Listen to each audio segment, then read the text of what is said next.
Go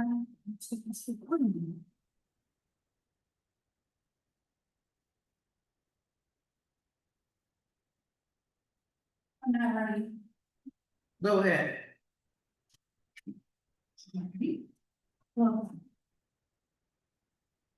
Thank you, everyone. Sorry that we are running late. By we, I mean me. I do apologize for running late. Welcome to the fiscal year 2025-2026 council budget retreat. So in front of you and also emailed to you, we have the general fund and we also have the water fund. And then at the back of the packets, also be going over some of the, where I got some of the calculations for, mainly for PIVA, for the, both insurance and retirement, and then also where I got a cost of living adjustment.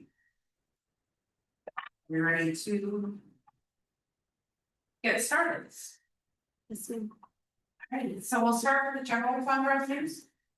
I'm gonna go down for each of them line by line. I would like to kind of be more talking if you've got any questions based off where I got any of the numbers, or if you have any questions about each of the line items, please feel free to ask. So the first one are taxes that we collect from the municipal association. Those include the telecom, the insurance, and the broker's tax. Those are franchise fees that are done from the state for each of those. I noticed that comparing last year's budget to this year's budget, some of them were budgeted a little bit lower, and some of them were actually budgeted a little bit higher. I noticed that we had a dip in the telecom communications tax, which is why I budgeted to collect about $5,000 instead of the $8,000. But I saw that we had an increase, our insurance tax that we've collected from the municipal association has been increasing. So I think that we'll be collecting more this year, so it'll be around $180,000. So the telecom tax comes from telecom, obviously, so as they're building more homes around here, shouldn't that go up instead of down?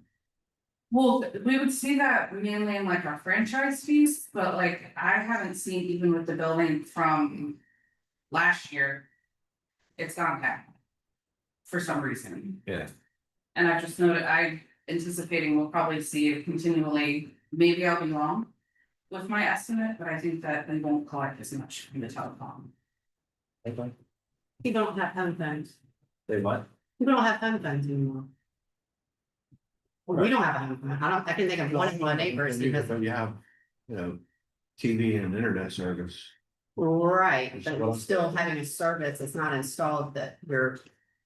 Yeah, somebody get pen enough. Okay, just curious. Yeah, I would say most people's bills have gone down compared to what it was. Not mom. I have home telecom. Yeah, I do too. No, I'm saying like a home, like a landline. Yes. Most people don't have that anymore, so. I know the day. So is this the telecom tax, is that home telecom, the fiber optic cable, or is that TDS telecom, the phone provider and internet provider? It's phone and internet providers, mainly for landlines. It's separate from the franchise fee that we get from home telecom. Okay, That makes sense. yeah, that would, since it's going down. But we've seen an increase in our insurance tax that we collect and also the broker's tax Yeah. from the Okay. state. So that total is gonna go up by 4.08% in the budget to $204,000. Berkeley Electric, we've seen progressively that franchise fee going up consistently each year. We received approximately $103,000 this year instead of that 94. So that's why I estimated that we're gonna collect about $106,000. I've also seen Dominion Energy increase. Home telecom has actually stayed pretty steady over the course of the different years that we've collected. So overall, we're gonna have an increase of 12.5% for franchise fees. Any questions on that? The business license revenue, I did increase for when we are going to start estimating collecting the business license tax. I talked with Collinville and they copied the county's class revenues for like their different fees. And they said that it's actually the biggest revenue generator for their town. So I was just gonna probably copy the county for our different class brackets and start imposing and collecting it ourselves. That way we can start to generate more revenue, and also be more on top of the different businesses that are within our town. This is probably a low estimate for our revenues, but I just didn't wanna estimate too much just in case. Cause it's gonna be the first year that we implement it, and when we collect business license revenue. The business license year starts May 1st through April 30th, so we'll collect the bulk of the revenues at the end. Question, Yes, that's assuming that we enact a business license tax or. we already enacted business license tax. This is assuming that we are going to go through and classify all of the different rates. So class 1, class 2, class 3, class 4, this is what we discussed at the council retreat. Right, does that would require council action to do that, correct? Yes, I'm assuming that we are going to be doing that before the end of this year. Fiscal. December, because we have to, Okay. change our business license ordinance, we have to update it every so often from the state. To make those changes by December 31st of 2025. Building permits. I have. That figure for $10,000 is actually low, we get about like $3,000, sometimes $4,000 a month from the county. So I kept it at the 3% currently, I can change it to be 12% of what we actually collect for business license revenue. Building permit revenue, if we change to CCNI services. So when I also talked with McClellanville, they were also interested in CCNI services. They are not interested in the code enforcement aspect. What they do is they hire a part-time code enforcement officer that is from the town of Mount Pleasant. And she comes out every, I think about 10 hours a week, maybe a little bit more. And does all of their code enforcement, and she suggested maybe I should reach out to her and tag team with both of us. But that would come into our building permit side, but it was tied with like CCNI services for like that cost. Which would be the $75 per hour for a minimum of 4 hours. But she has also, my counterpart, McClellanville's also heard good things from CCNI services from the town of Hollywood and from the town of Ravenel. I personally haven't heard back from them yet on how they like CCNI services. The only thing again would be that we need to make sure that we still communicate with the county before moving off of it. That they can still do our floodplain management. Yes, I thought the county collected the building permit. they do, but they remit 3% to us if all of the building permit fee. Okay, so this is assuming that we continue with the 3%, the count that comes back from the county. Yes, because there was still discussion about if we would like to move Right. off of it or not, so I didn't budget for that. But I reviewed the numbers, and $10,000 was very low. I'm not sure why it was $10,000, but that's 3% for 12 months. I build from revenue. So you did not build in, the Well- CCNI cost and possibly the cost of the code enforcement officer. Correct. We don't know that. No, So we don't know what McClellanville's paying her for her, like, well, I guess they didn't tell us for her hourly rate at least, or. no, Okay. because she still works for the town of Mount Pleasant as well, so if we do wanna. Another cost that I would have to calculate is since both of them are contributing employers to their state retirement, she would still have to be contributing to the retirement system. And then as an employer, which I'll go through when we start talking about salaries, is that 18.56. So that's to the state retirement and then consider that. That would be the cost to us to add that part-time. I mean, I think it's a good idea for you to keep pursuing that, just because whatever can support the town more. And I like the idea of a code enforcement officer, because we're lacking that.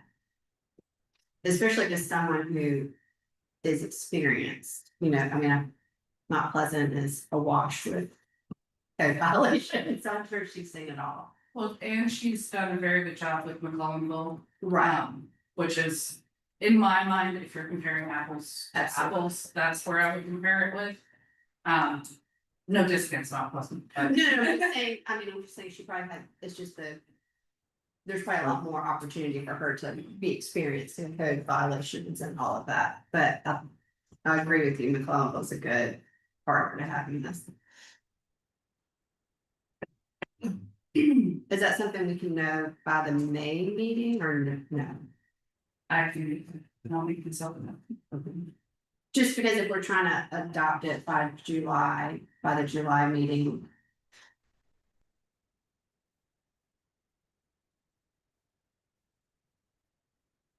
So what specifically are you gonna make happen?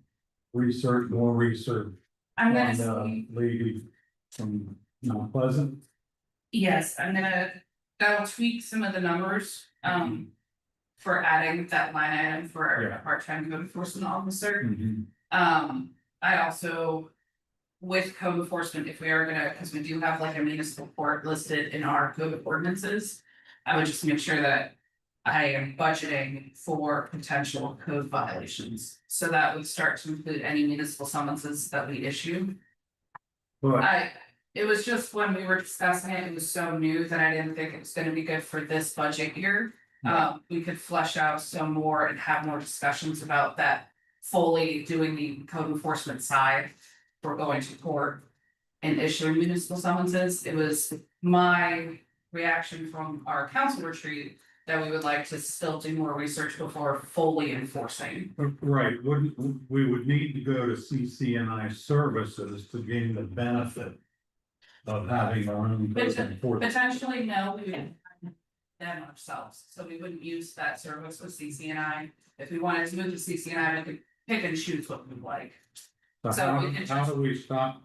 How do we go from a 3% to a 12%?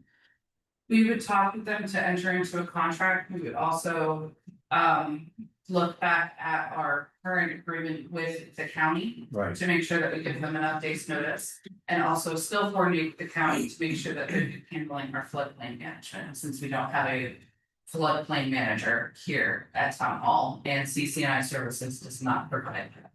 so circling back to my original question. For the May meeting, which is next week, what are you gonna be able to bring us? I can request to have some CNI services here and do a presentation. I have his contact information from the owner. I can also start those conversations with the county. And start talking with them to see how we can start doing that switch, look at our, I just fixed some of the files in my office. Where I found some of our local government, our agreements with the county, and I would just triple check that and look that over, and discuss it. Is that gonna be enough time next week? It'll be cutting it close, but that would be my full, my full resource is to making sure that this budget is perfect. And I'd be working with other staff members to make sure that the rest of the agenda. Does it have to be ready by council meeting next week? No, just whenever, I just think even if we have to have until July, right? Yes, we have until July 1. I can also have it ready, finalized by the June meeting. Yeah, I think just even if we have to amend the budget, if we find that it's beneficial to the town, even if we have to do that in August or September. Let's keep going down that Yeah. path.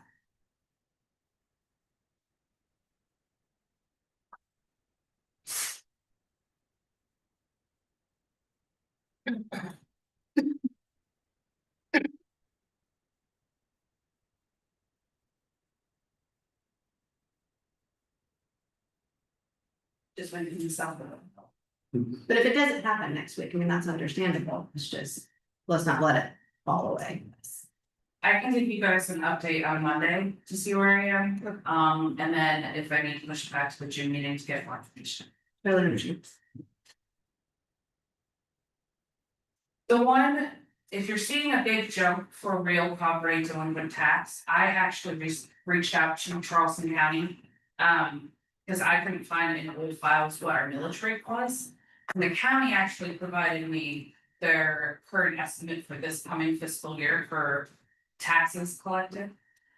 They are estimating that we are going to be collecting around $467,000.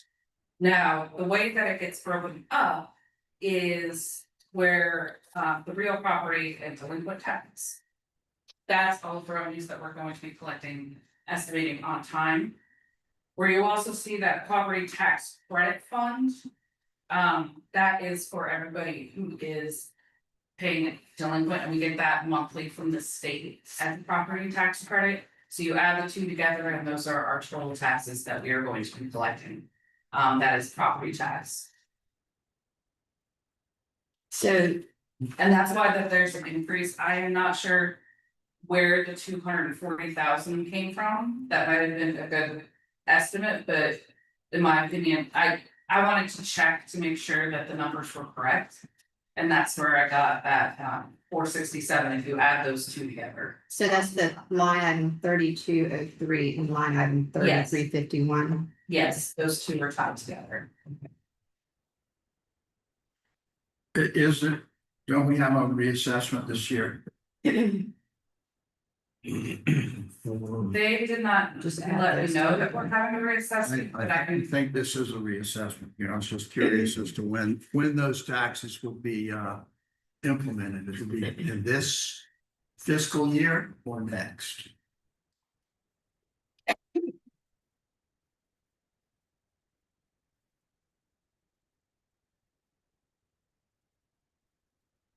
I'll ask the county about that. But it seems like we would know what our property taxes have been. I mean, we're It's Close. stated October, close to the end of the year. it's really say that in October. Yes, we collect them in October. The bulk, Mary Grant is correct. But That's when what, I was going through for the numbers, cause town of Seabrook Island doesn't impose property tax, so I just wanted to make sure that I was doing it correctly. And when I reached out to the county, they gave me exactly their breakdown of the taxes and that they will be collecting for us, and then what we should be anticipating to get out of that. What does that mean, super imposed? They have a zero millage rate, so they do not impose a property, like the municipality does not impose property tax. And then until you take on debt, that's when you can impose a property tax.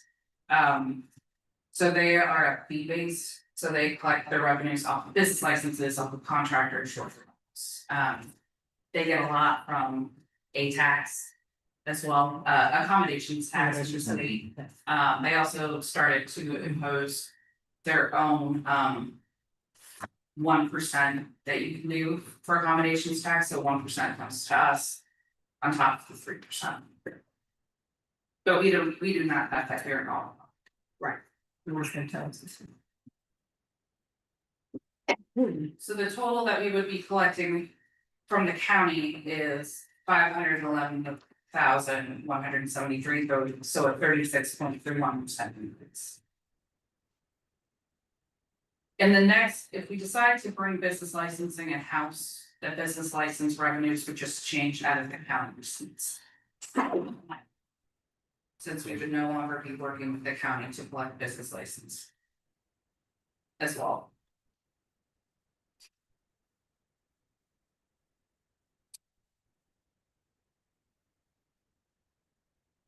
Now, for the RTP grant, I still kept it at 100,000.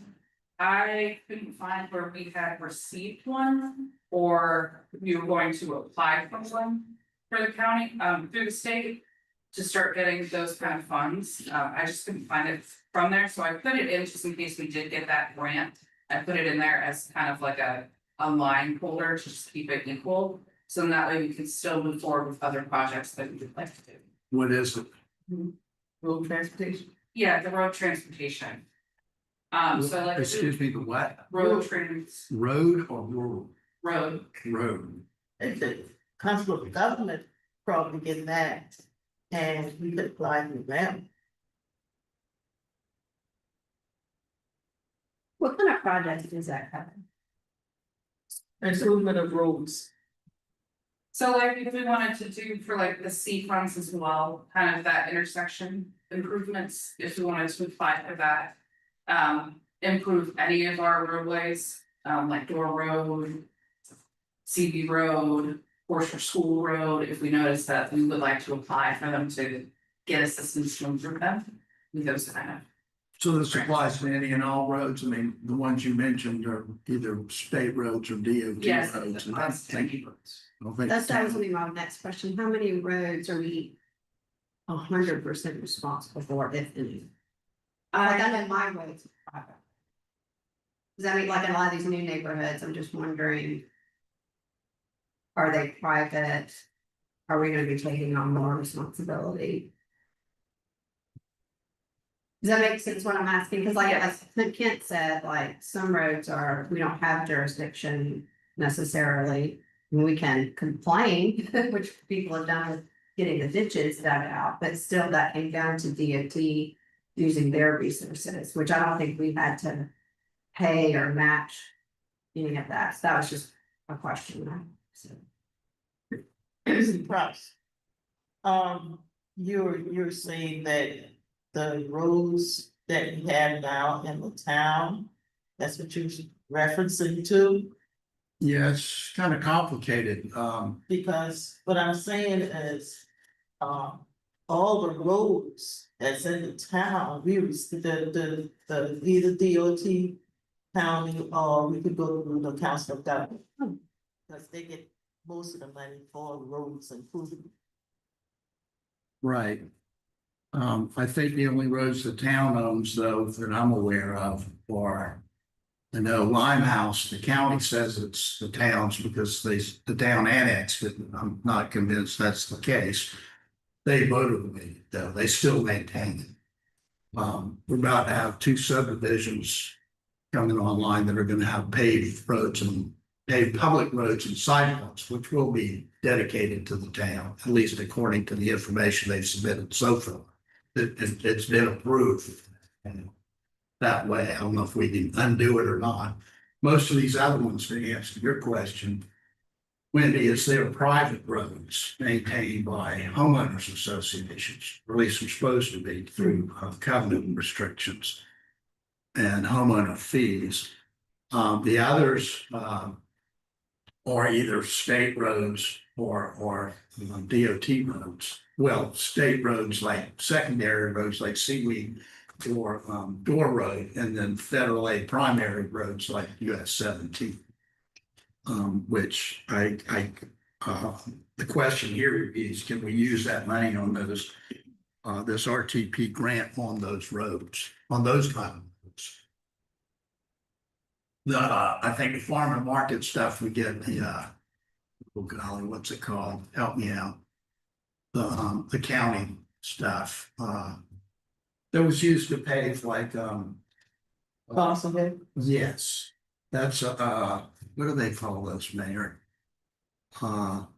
They have a term for it and they give it out each year and everybody, asks for a certain amount, they rank them and decide who gets what.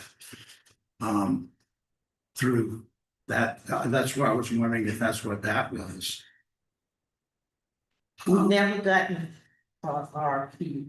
RTP. So Right. that must be something else. Must be something. Came through the county and council of government. Stuff called.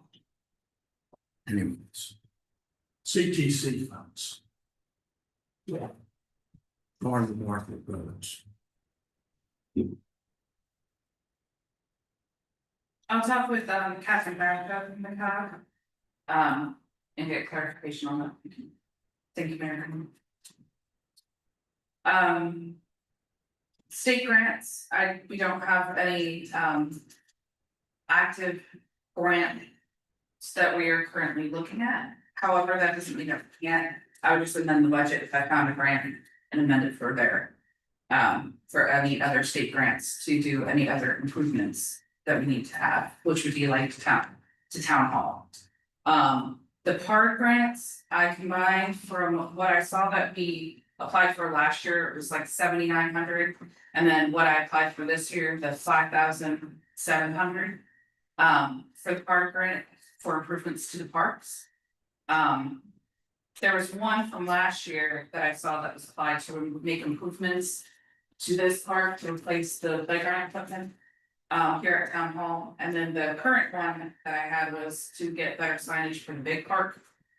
Over at off of Door Road to make sure that people know what the park is. The park rules and regulations. Make sure that they're more visible because they're currently getting a little bit faded at the park. So those were 2 grants that we have currently applied for, and I have to reach back out to Charleston County Parks and Recreation to get see what the status of those are. Does that also include the count of all signs, like when you're coming into the city limits? No, That's not. that would be something completely separate where I would have to we could apply for a municipal association grant for one of those hometown economic grants for improving wayfinder signage. And to improving our gateway sign. But those can get a little bit more expensive. I just went through that grant process with, again, the town of Seabrook Island. And they did get $25,000 to improve their gateway sign and also improve their wayfinder signage. But the sign cost came in at the design that they wanted at $40,000. So it would take a little bit more discussion if we wanted to improve those signs. Oh, not replacing them, just making sure they probably need a fresh coat of paint every year or so. Like I know the one coming from Mount Pleasant is like almost in like a little bit of an open field, but sometimes the one coming from Georgetown seems to be a little. It's more like, I guess, I think that's Francis Marion or not, but it seems to be a little tucked away sometimes. Because I'm not sure someone's weed eating around the one coming from Mount Pleasant. I've seen someone else. I think James even done it once or twice. And you're talking mainly about the Georgetown one as you're coming from this way from house. Yeah, I mean, just like, we should make sure that every year or so. It's touched up. I mean, we want people to know where town limits are.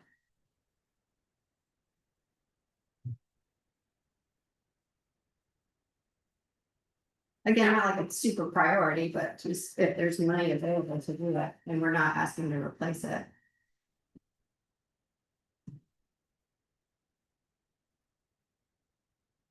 I think for that one, if we go to 10-4209 for building maintenance and plantings, that's the end of the plant part for like our landscaping and kind of maintaining of the building, I would probably take it out at that time. Which I'm sorry, I said it again. 10-4209 on page 3 of the general fund expenditures, that's where I would probably take it out of. I'll just make sure that I can get some, like, ask our current landscaper quotes for that kind of thing. I don't know who's doing it now, honestly. Well, the town does pay for like landscaping to help do here. Both plant 1 and plant 2, the water plant, the big park, and also right by the sign as well. They should be doing, I can ask that landscaper if he can also do that other sign by Georgetown too, because I think Becky does, but I'm just gonna triple check to see if he can add in some other maintenance to that sign. We could also incorporate it in when we get to the water budget as well for that the.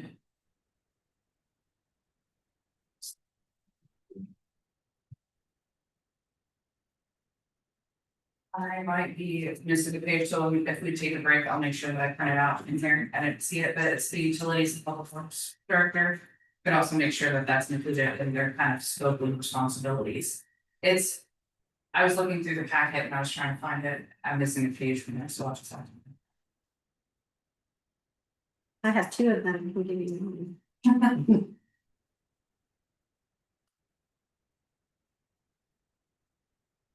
Anything else related to the total for state limits?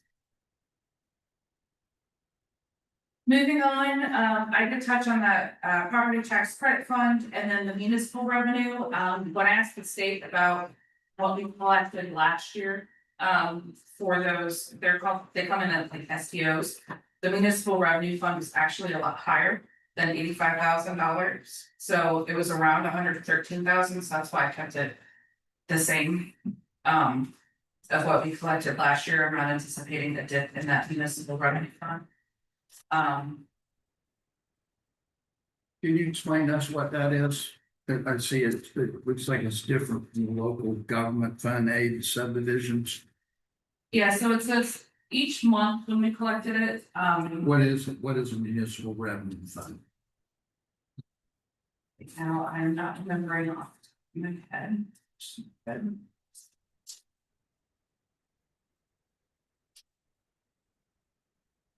Once.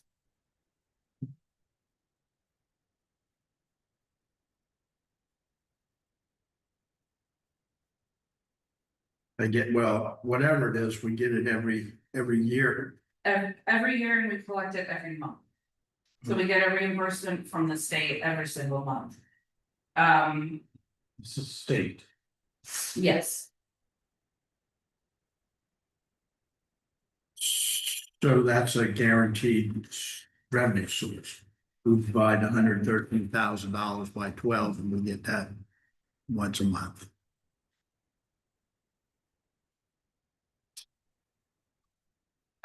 municipalities receive 16.77% of the fund, and that's the local government fund. Established by the state aid to subdivisions. And then we also get quarterly aid to subdivisions from the state as well, which is that. Top of the column on the next page. Yes.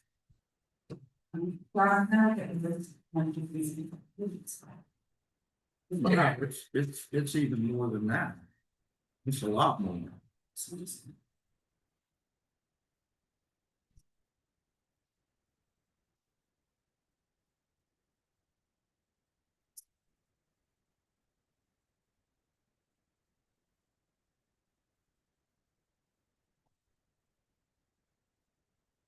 Yes, so the top of that second page, that 35,000, that's what we get quarterly, we get. About that each quarter, not each quarter, but we get. Divide that by 4 is what we approximately get each quarter. So that's a dedicated revenue source too. Yes.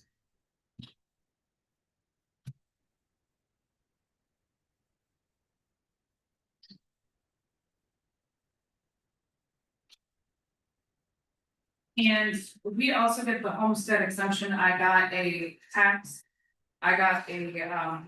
letter from the state stating how much that we're going to get. This year we got $8,700 for the homestead exemption tax. And the town has participated in it historically each year, and I'm not anticipating those revenues going down next year. In the state. We do get a little bit of accommodations tax, but we also get the TTR tax is for anybody that gets an Uber or a Lyft or a taxi. Instead of them getting a business license each year, they do a tax and we collect those revenues. And we get about $1,400 each year. Now, the American Rescue Plan Act, we've already obligated all of those funds. We are about to spend all of those funds. at the end of this fiscal year with all of our projects that we've been doing for improvements to town hall. So we're not collecting any revenues. Not to go down funny trail, but how are we doing there? I just got the engineer drawings back. So we should be moving forward with the permitting project next week. Obtaining those permits and then going to the county. We also have improvements to the plumbing, but one we were doing, that was noted in the crawl space. However, when you walk into the two offices, if you go into town hall right now and they have a big circle on them, it's because the floorboards were so soft that a staff member could potentially fall through them. So I asked the contractor to give us a quote. And he is able to fix those floorboards for the remaining amount, in addition to all of the plumbing issues.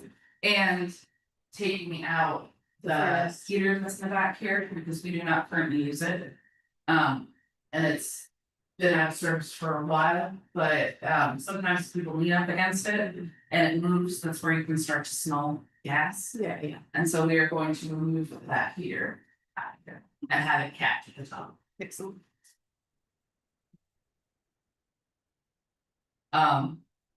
So when you look at it, when you take out the American Rescue Plan Act, if you took it out from last year. It's not that much of a difference between the two, it's a slight increase, but not really. So we're looking at 330,673 per state.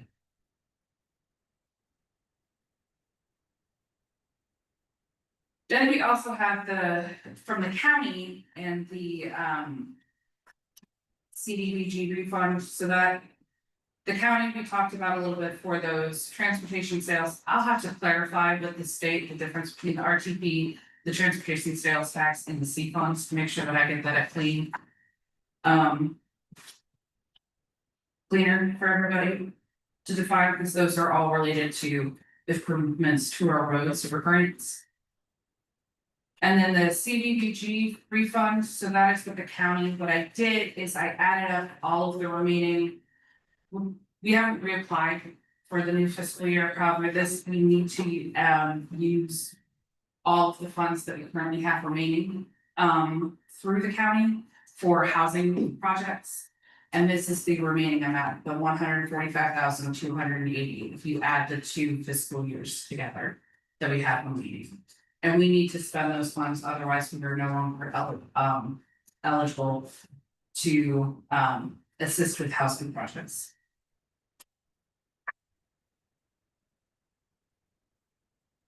Any questions?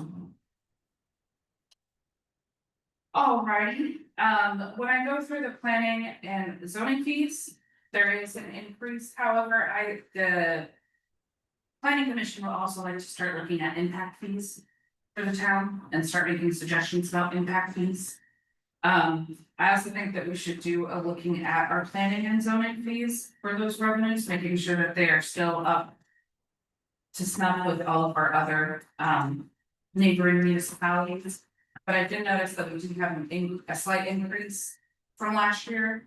But I think if we look through it and do the assessment of those impact fees and a reassessment of our planning and zoning fees, that those numbers will increase. Where are we now? You've gone down to 10-3-4-1. Yes, Can we go back? I have some other questions about some stuff that, yes, sorry. particularly with the CDBG grants. We're eligible for transportation sales tax. That's the half-cent sales tax. Do we have any projects that are in the works to be funded with that money? Looks like we have $75,000. We do have some anticipated projects that we were talking about for both the C funds and the transportation sales tax for the improvement for right at 15 Mile Landing and CB Road. I just have to work. Those are the ones that the county had already made a presentation. Yes. To council for, and we can use, that was one of the questions, and can we use C funds for that? I Yeah. thought that was for local roads and not federal aid highway roads. I believe we can, but I will get a verification. Okay, so we're talking about the CDBG refund. And that's our housing thing. And, they will give us, we're anticipating they will give us $145,280 for this next budget year. For the reimbursement to close out all of the funds that we have already previously been awarded. So this is for fiscal year 23 and then. Because we closed out fiscal year 2022. So that was the 80,000. So we had 22, 23, and 24. Funds available. We, I thought that one column was clean. so, I'm looking at 10.69, those are all of the funds combined, so I'm talking about 23, 24, 22, 23, 24, 25. We've already spent the 2022 fiscal year funds.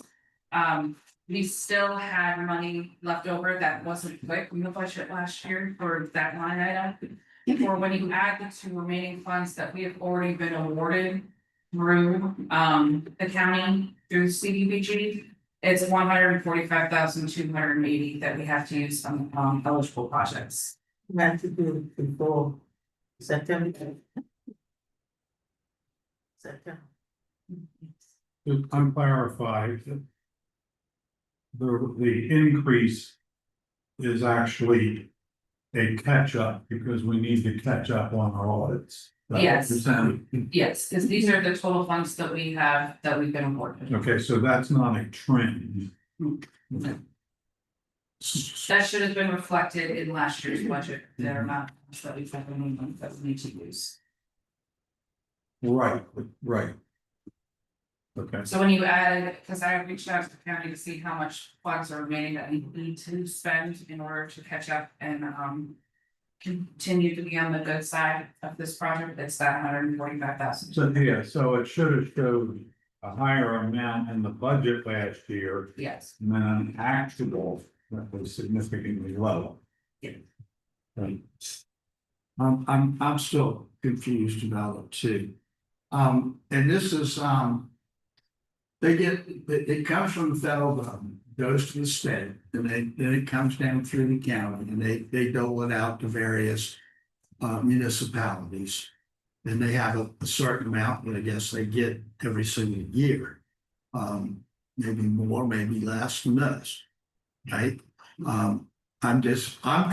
For one thing, I'm concerned in this current climate at the federal level about all kinds of grants. I mean, there's horror stories out there, especially reimbursable grants, where people are being told they're not going to get reimbursed. The grants are over, and then you spent your money. Okay, that's your money, you spent it. You're not getting the reimbursement. That's not true with this nine. No, I wouldn't necessarily say that. That's not true with this grant. Because this money is already set aside. We just didn't use it. I know, but it can, if you read the newspaper or listen to the news, there are lots of people that have spent money. it's actually correct, so this money has already been previously set aside and is already awarded, and it's like at the county, we just need to spend it. So- I'm on the board, Okay, that's So- what I'm trying to tell so you. the $145,280 is already set aside for us to Right. use. Yes, And provided that we use it correctly, Yes, we will be reimbursed. yes. But you bring up a good point, Ken. Of course, Of course you do. so it's money. If the point is, if the headlines are giving us a little bit of concern, do we budget for that? Here's I my, said, I don't think we Well, do. here- If we actually get a letter that says, hey, you're not gonna, we told you you're gonna get this, but now you're not. Well, yeah, we budget for The- that, but we can't budget for what we're seeing in the headlines. the concern I have, Paul, is that these are reimbursement they're reimbursing, right? So we have to spend the money first. Sure. It's not like they give us the money and then we spend it and we just say, okay, we did it correctly, so that's that. If we don't get the money, then what we are doing is spending our own money. You know, but how do we know we're not gonna get the money? I think you have to be very prudent with all of this and not expect to get things that you may not get. And That's I'm my- telling you Right, that, we're getting it. All right, yes, Yeah. but that's a right. valid consideration, I think. I'm telling you that you're gonna get it. You've heard that, Mayor. Thank you. Appreciate it. Okay. Yeah, but I'm telling you too. Well, I understand that, and that alleviates some of the concern I have, but I still think it's a valid concern. We're here looking over spending the public's money, and we have to do it very prudently. But the Because- council is not responsible for the projects. If we don't have the money, if they don't give us the money, which they will. Then we don't do the project. So. The win-win situation there. So this is not reimbursable, Catherine, this is, I guess now I'm confused. We've already, so I know we've already got this money in the bank, correct? The county has the money. yeah, the county has the The county money. has the money. It's about going forward, do We would have to reapply, so we have to spend all of the remaining funds that have already been. No, I understand that, I'm just saying going forward, let's say we're at this conversation next year.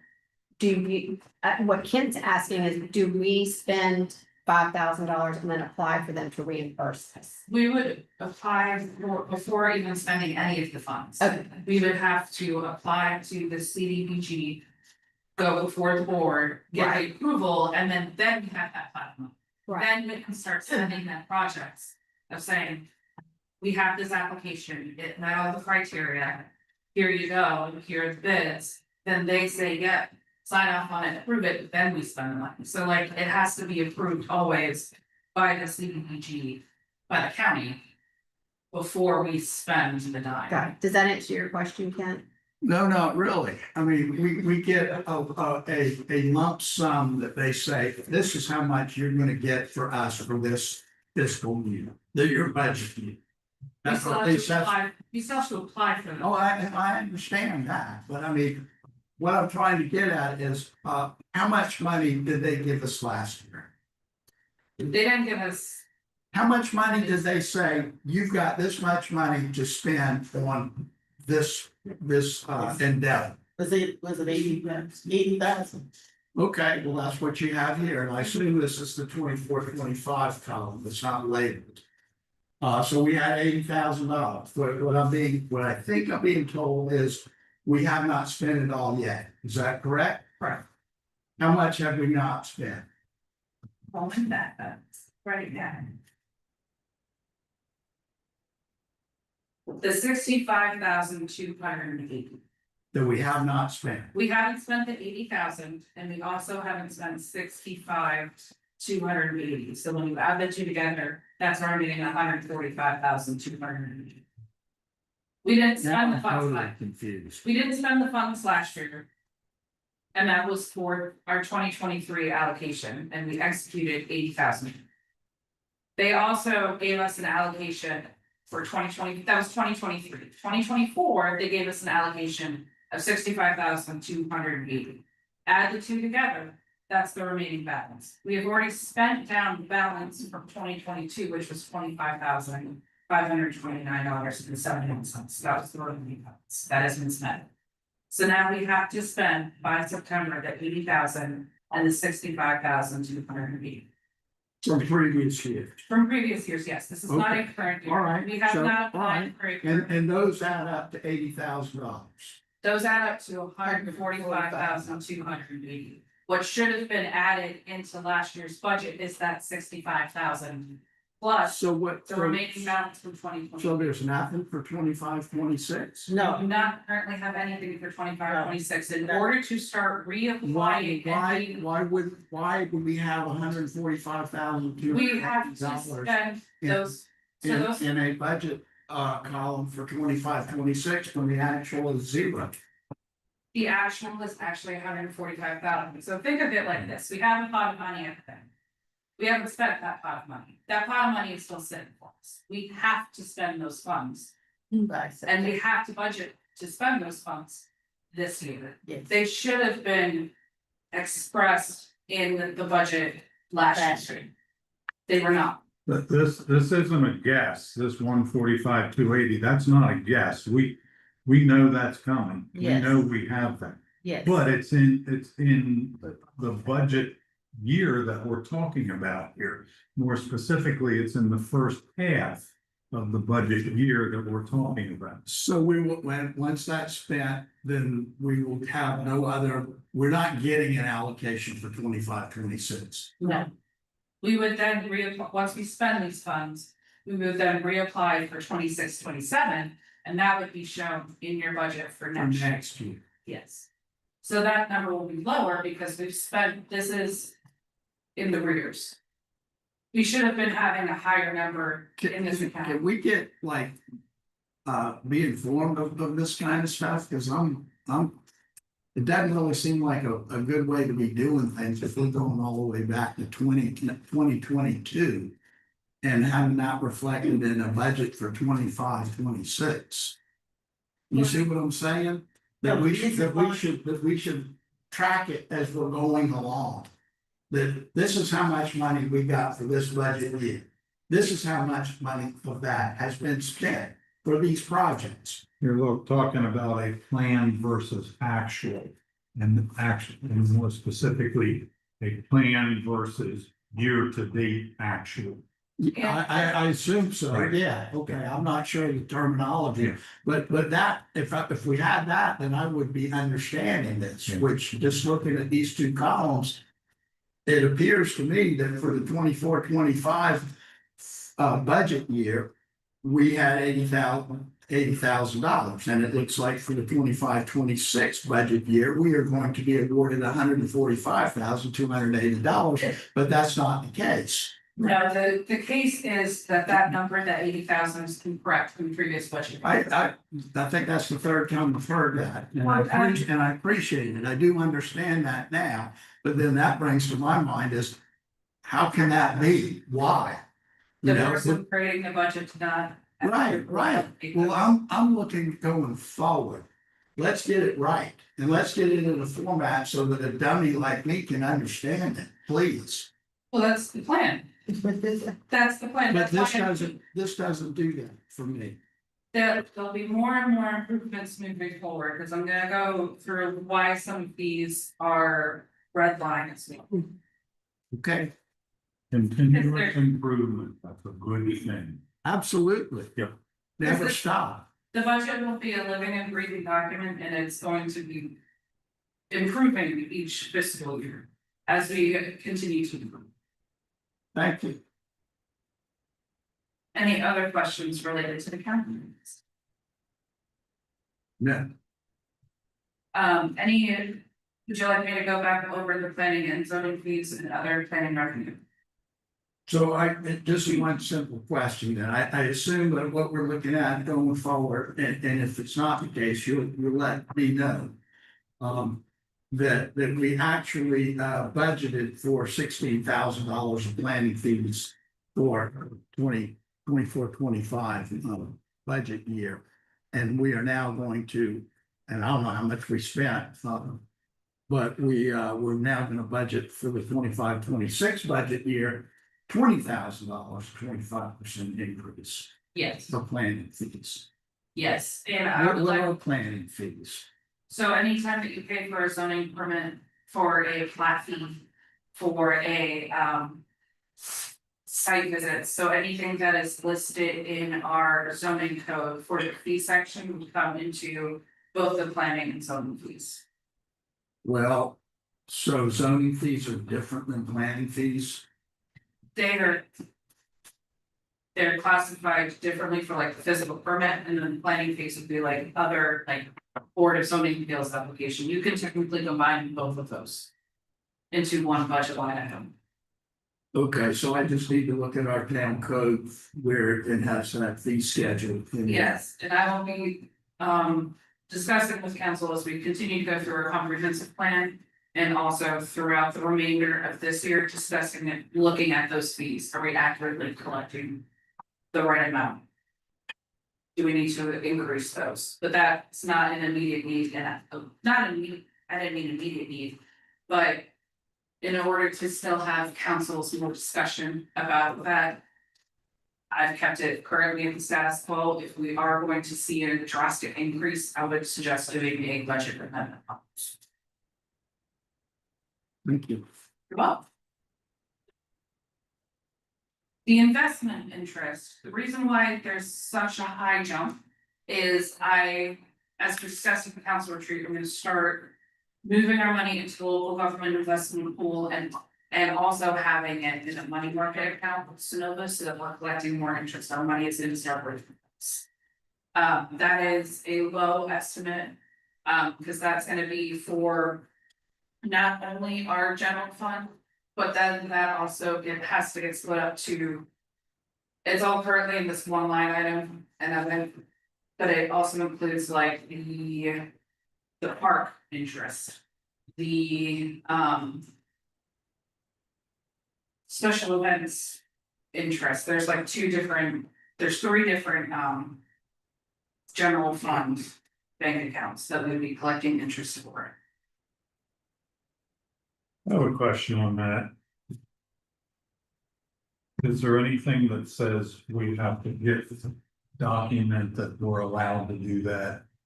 In the real estate world, if I'm holding money in trust, I have to have the person's permission to earn interest on that. It's not my money.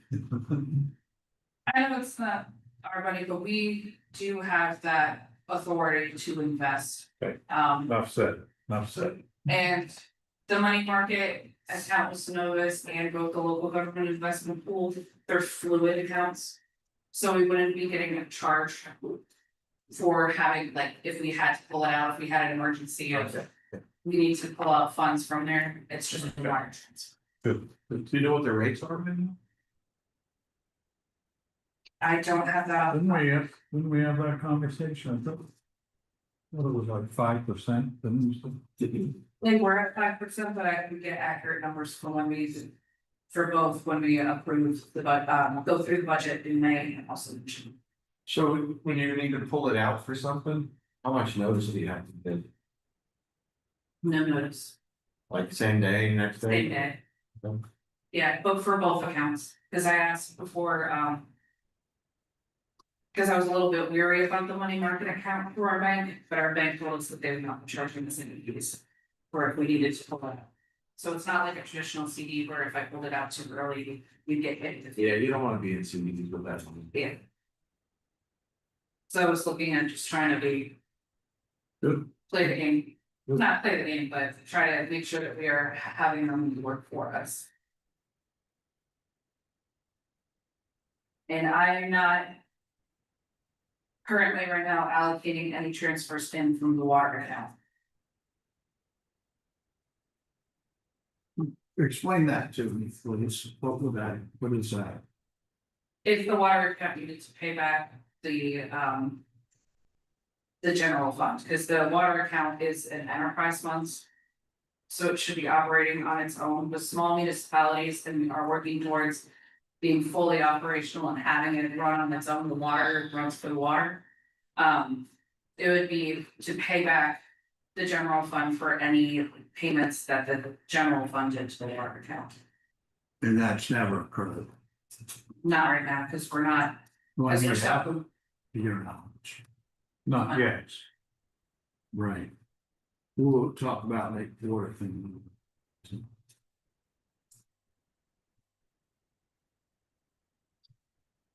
alrighty, rebates and refunds. I'm estimating it because that we will get a reimbursement for our legal, and I'll have Matt talk about that a little bit more. I'm estimating approximately around that amount for our legal reimbursement. The rebates and refunds is anything that we receive for like. If It's kind of like a plug for there, if we got any refunds from any payments that we have done and it's just coming back. The biggest one where you see like a jump from the royalties that we get from the sand mining. The $30,000 was very low. We actually do collect money quarterly from the King Tract. And I already have received $60,000. Now there's assuming that we're gonna receive another check before the end of this fiscal year. And I'm anticipating that we are going to receive about 90,000 next year. Just based on what I've seen for this year. It's been slowly increasing quarterly. Well, you're right with this legal insurance reimbursement, that's from the municipal association from our insurance fund that we have. No, this is for any legal reimbursements that we get from any lawsuits. I might have to take out the insurance part, but it's a legal reimbursement from any of our. So like from the settlement agreement. Yes. And it is an insurance, right? That's why we paid for that. Yeah, that's where I'm a bit confused, but we do have insurance through the municipal association for legal fees, right? That is, it's not. It's not through the municipal association, so we do pay for like a business insurance. For like fraud, and that's through the state insurance reserve fund. That's it, state insurance reserve, that's what I was trying to say, not municipal association. But we spend the money and they reimburse us. Correct, the legal fees. No, this is with lawsuits, right? Yeah, this is what I've seen with lawsuits. I can get more clarification on that. That's where, for settlement agreements, is where we get those funds. Right.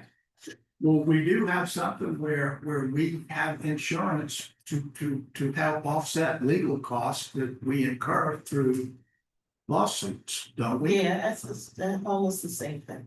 Well, where's that sounds to me like that's what this is, legal insurance reimbursement. So what you're Yes. talking about would show up as an expense, but you're No, right. it would be a reimbursement, so the town hired, I can't remember the name of the firm on the, White, the, white, and well, on the one I'm familiar with is the 10-foot strip through the national forest. And the town- Nelson Mullins. Yeah, the town paid those guys a bunch of money and we got reimbursed for it because the town had insurance that through this, what was it, the term used, this, what was it, Catherine? The state, whatever, The insurance reserve fund. insurance reserve fund reimbursed the town a certain percentage of those legal fees. That's what this looks like to me. Is it not? That wasn't my understanding, but I will. Sorry that I keep saying that, I'll clarify that, but I'll get that answered. Well- My understanding was a reimbursement from a settlement. No, I don't think it's a sale. Well, anyways, I could, yeah, that needs. I will take it, I'm wrong on that, and I will get that right. Well, I mean, whatever it is. Thank you for, I misinterpreted that, but I will get that right answer for you guys, especially for May, when we're going to be doing first It reading. needs to be budget for dummies like me. Well, I mean, no question is a dumb question, but you do ask a lot of questions. I do, I like to know. Yes, Lord, you. Thank you for that. Well, we can talk about, what is miscellaneous? Yes, so that would be the sale of assets. So this is if we sold anything. And we would collect money from it. There has been discussions about. It has been brought to my attention. And we can discuss this more in depth about potentially selling some of the blue crab equipment that we have purchased. So like the cookers. Anything related to the blue crab festival, if the town would like to sell that, we would go through that. That would result in $296,000? No, that Oh, would. excuse me, that's total, that's Yeah. 3,000, got it. Got it. So that total miscellaneous income is that total for 10,390. But the reason why I put it in red is because it is an increase, because we didn't anticipate selling any assets. But that would be. Where we would sell it, but that would be also another conversation amongst the entire council before doing that. to get that approval. To sell anything. That would be even like selling like. An old refrigerator, or if we wanted to, get parts for, we wanted to get metal from our old stove over there. That would be where that revenue would go to. Not just for selling the crap. What line are you on? I am on 10:30. 103903. Oh, three, oh, I see.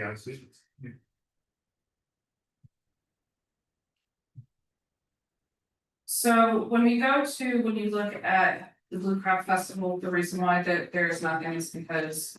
It's my understanding that they're not going to be doing. The Blue Crab Festival. Well. If we do, it would show up under the park activities. So that's Right, The plan was to do multiple events at the Yeah. park, through the park board. yes, so that's underneath the town municipal park where there's vendor fees, festival sponsorship, festival donation, festival revenues. What I did Yeah. was for that estimate, I used what was budgeted last year for the Blue Crab Festival and multiplied it by 3 since we're going to have 3 more festivals in this current budget year.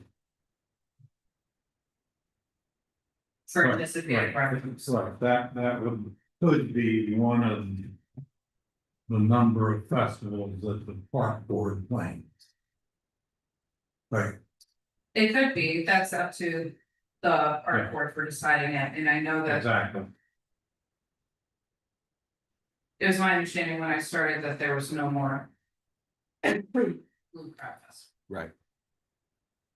From, sponsored by the town, there's Right. there's private entity that has it, but for the town, it's not. Is that? I don't mean to be touching a sore subject, but. if That I is need to correct. No, correct that's it, correct. That's how it is. Under the current. Not a conditions, condition, site for the event it anymore. was a vote not to do it. Take it away from the team. So when you look at it for the total municipal park revenues, we're anticipating $144,000, so it help for pay for park improvements and maintaining the park. And also, so that would improve the gate, that would improve, cost for like landscaping, if we needed to add additional signage. But that's offset, that's income, it's offset by Right. expenses. Should be when we get there. Other events, that the town also does is the Christmas parade, anticipating. I didn't change any of these revenues, I think that we can do back to school, and then other special events is the Easter egg hunt and, other events like the Fall Fest, that would go into that other revenues. Line item, I did not increase those come in from, donations. I have a question about that stuff. I mean, I see where a vendor fee, I understand that. They pay us money to provide their services at a parade. How do we make money on a back to school event and other special events? That would be for a donation of somebody saying that instead of donating a backpack, I'm going to give money to pay for more backpacks. I'm going to give money to pay for candy, I'm going to give money to pay for food or for, just to make sure that the event is going to be provided. People do give cash, donations to those different types of events. Okay, We also do have a slight vendor fee for the Christmas parade to participate in. well, I see that. I understand that. I'm just curious as to how we make money off of the back to school and other special events. It's not, we're not making money. This is more like, this is less of a revenue and more of a contribution. Like Maybe- if I maybe. wanted to donate. If I said, here, Catherine, here's $200, please go buy to back, I don't know how much that. Maybe it should be listed as a contribution rather than a revenue. I don't know. Well, it's still a positive and not a minus, so it has to go under the revenue column. Okay, but I'm just saying, you know. Nomenclature. Right, I mean, instead of just having back to school, it could, and it also could be, I don't know how we, or if we have to, if someone just, if I went and bought 10 backpacks, like, do we include that in in-kind donations? Like, is there a way that we track that? Not really. Not really, Okay. but it is an event that is loved by the kids. Right. And while there were some hiccups with the Easter egg hunt this year, where we can always do improvements. I think the kids really, really loved it, and that's the main thing of everybody was smiling, everybody was laughing, having a good time. There are, I'm not gonna say that it was a perfect event, there are definitely major improvements that we're going to have to do. To make sure that the event goes smoother next year. So maybe just add, like where it says back to school, maybe like contribution, maybe just another one more word like contributions or donations. Well, using the Easter egg hunt as an example, was there any income? We did get some income, we got a donation from Costco, we Okay, also got, okay. I mean, it wasn't $5,000. But it was like $100 that helped us supplement to pay for the. Okay. Some All right, so you put a slot in there. Because we're gonna start planning for the Christmas parade, Christmas is gonna come in July. So we're gonna make sure that we get, bringing that back and collecting those, vendor fees, making sure that we do have the, grand marshals ready and all set. Start coordinating that, because that will be a big event for road closure. We'll start like that, working with the county. What, it's in July? Well, we call We'll it start Christmas planning. planning in July. Oh, so okay, we're I thought maybe the park board had a new event. gonna- Okay, I'm with. So these are the small ones that the town hall has put on. The other big festivals will come out of the park budget. But the small ones that the community has really loved and started to like see come back. That'll be sponsored by town hall. So when we're looking at, you add up all of the revenues, we're estimating a $2,050,000. $596.62, so a 12.62% increase. Now, a lot of this though, when you look at it, is I took out the ARPA funds, but I've also accurately accounted for the revenues anticipating to come. I didn't truly increase it, so we could see potentially more.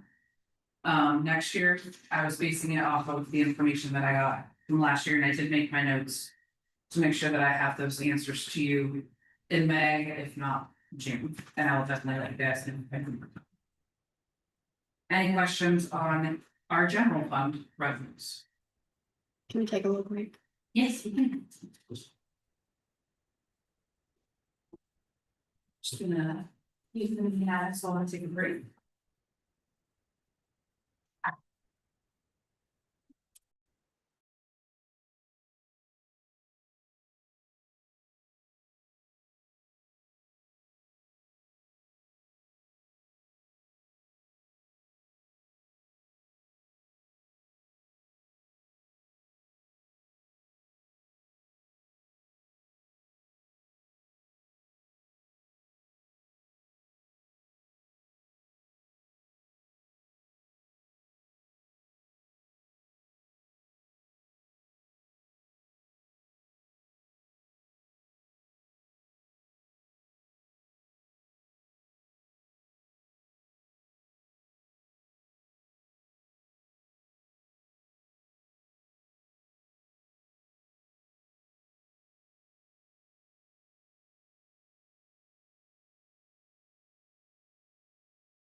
Now I will go through the general fund expenditures line item. The mayor's salary, council salary, and the travel and conferences. Those have not changed. When you're looking at my salary compared to the last one, so my contract is. And that can change too, but my contract is for at 125. I have done a if you flip to the last page when we talk about the cost of living adjustment. When you look at, I looked at the consumer price index for the south region. This is posted by the US Bureau of for like inflation rates. And so what I've done is, and I can't take all the credit for this. My previous boss also did the same thing over the year of getting that average. So then that way we can accurately do a cost of living to just keep everybody at the same level with the rise of inflation. And when you look at it, the month averages that I used were for a year average was from March until April, as we are preparing for the budget. Since our budget starts July 1, and we're looking at a 2.77 cost of living adjustment. So our code Starting July 1st. starting July. So that's just keeping everybody the same. So that's all I did for. Mine is, I'm not subject to the FOIA, so I don't mind saying my name, but like, when I submit my ethics. Next year, it'll reflect that contract. And that's included in the contract for that cost of living increase, but Yes. it's not so for everybody else. All the, I have suggested it for everybody else. is that for all what's the police. reflected here? Yes, it will be reflected, but I just wanted to show you where I got that number, and then, my contract was just more than our previous administrator. So that's why there's such a high jump. How much did we budgeted $35,000 for travel and conferences for 24-25. How much did we spend? I don't know that number off the top of my head, but I can get that for you guys, And do we need that much for this year? cause it'll cover everybody, so it'll cover. Right, I understand that, but it would be instructive to know how much of that 35,000 we spent, because it covers everybody also. There's no change there. I'm just curious as to whether or not we need $35,000 in that column for this budget year. I will make that note. I was just gonna suggest, and this is actually something I asked for last year. Under travel and conferences, could we possibly break it out to see? Because we go to different things, the mayor has a couple of different things, and then I think staff might sometimes have. Maybe it's not necessarily a conference, but maybe a training opportunity. I don't know if that's listed somewhere else.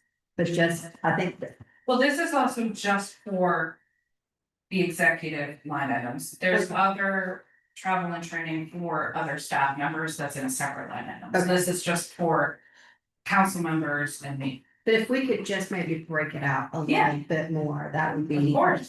That's a great idea, but so you're saying that this $35,000 was just for council, mayor, council, and the town administrator for last year and going forward for this year, we need $35,000. Pay for conference fees, room and board, mileage. There's per diem that we also pay for certain Right, conferences. sure. Yeah. The most expensive conference. That council would go to if you annual municipal association one, Right. those hotel fees do get pricey. So you Well, kind of, That would be a suggestion that I would have. I think I asked Gregory for this before, but never did get it. Who goes where and how often? And what's the cost associated? I'd like to know that. I mean, I'll go in, I spent $35 to go and didn't even request reimbursement to drive to Georgetown and back to go to a municipal association budget workshop. It was very instructive. It was money well spent. But I'm just, I don't know if we need $35,000.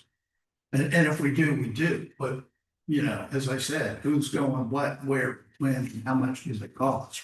And for what purposes? There are a lot of things that the municipal association offers and other folks too, but I'm not quite sure that it's really benefiting the town all that much for people to go to those things. I think that it is to continue. Well, that's my Yeah. opinion, but I'd like to see what they don't. But that would be where it's coming out. I would like to just voice, I think we should not restrict the conferences and the educational opportunities that people take advantage of. We should not restrict them for budget purposes. In fact, I think we need to encourage more people in some of our subcommittees to get up to speed on their training. What the feedback I'm hearing is they need some Robert's Rules training. Oh, I couldn't agree with you more, but a lot of that can be done right here with our own resources. We don't need travel to do that. Paul. Well, We can also bring in the municipal association. whatever is the most efficient. Yeah. Again, we should not. That's not what I was We should- saying. I okay, want to know good. why We're on the why same- doing travel to same- do it. No. Well, this isn't exec, they're not executive, they're not under this. Yeah, we're talking about you and me. How much No, I did you don't spend think last it's the year executive. on Right, travel? planning and BZA whatever? would be under executive. Yeah, right now it's this group we're talking about, so, you know, I spoke the check for $135. We spent very little. $135 that I bagged out on, so I didn't put it in for reimbursement. yeah, so I said, it's the same thing you just said, I mean. This group selectively doesn't really spend a lot on these things, I don't foresee that we will, but. As you said, I mean, what's the actual number, you know, what should it look like? What's the, And, yeah, right, again, a report that gives us plan versus actual. Yeah. And plan versus year-to-date actual. That's why I'm saying it Would be Is helpful. beneficial as we go forward Yeah. and continually improve the process. Yes, Bingo. You have the annual meeting coming up in July, right? yes, I do. That's very sad this year. Do you know where the, Oh. the thing is? It's in Hillhead, I think. I'm not 100% sure of where that is. I haven't seen it come out for when we have to register to sign up yet. Because there's a very vigorous call that we have to do, so the clerk has to make sure that we reach out and we say who's going where.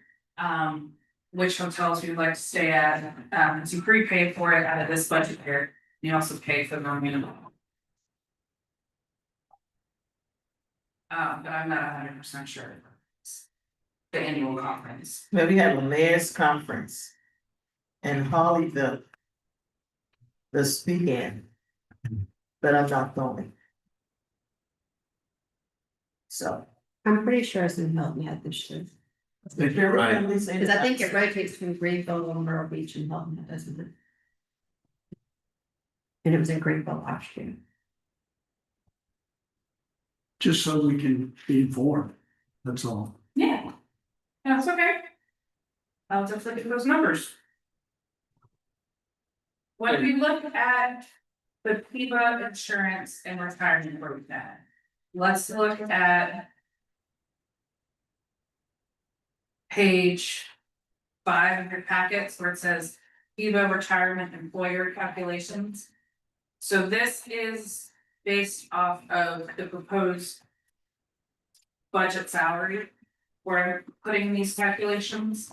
As the employer, we would be contributing 18.56% of that employee's salary towards the state retirement. To pay for, there's the incidental death and then also being a contributing employer.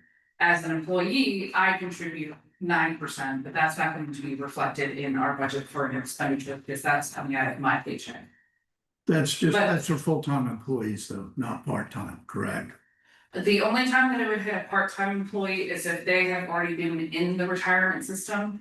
So if they are coming in from, I'll use the code enforcement officer from Mount Pleasant. She is part of the contributing retirement system. She would have to continue to be contributing into the state retirement program. She could not elect that. Okay, you got it. The only- I'm sorry, but you finish, go ahead. Are you finished? I'm done. Oh. Can you tell us which of these positions, I think, there was some confusion last year, and that's one reason we had Swiftwater come in about part-time status, full-time status. I'm not sure if we appropriately had that. In this budget, all of the positions that are listed here, I'm proposing to be full-time. So you're talking 4 days a week and 32 hours, 36 hours. 30. So we're gonna open on Friday mornings, No, so from 8 to 5, Monday through Thursday, it's 36 hours. but they have to take a lunch break. In our employee handbook currently, there is a paid hour lunch break. Okay. Which we can discuss, making those amendments to the employee handbook. The council would not like to give the paid hour, it depends on the municipality. Follow each included a paid hour lunch break, so then that way you can walk around, it can also be part of the wellness program. For the employees, Seabrook had an unpaid 30-minute lunch break, but they were open from 8 to 4, Monday through Friday. Have we adopted a handbook? The handbook has been adopted, yes, in 2015. And when? 2015, it does need to be updated.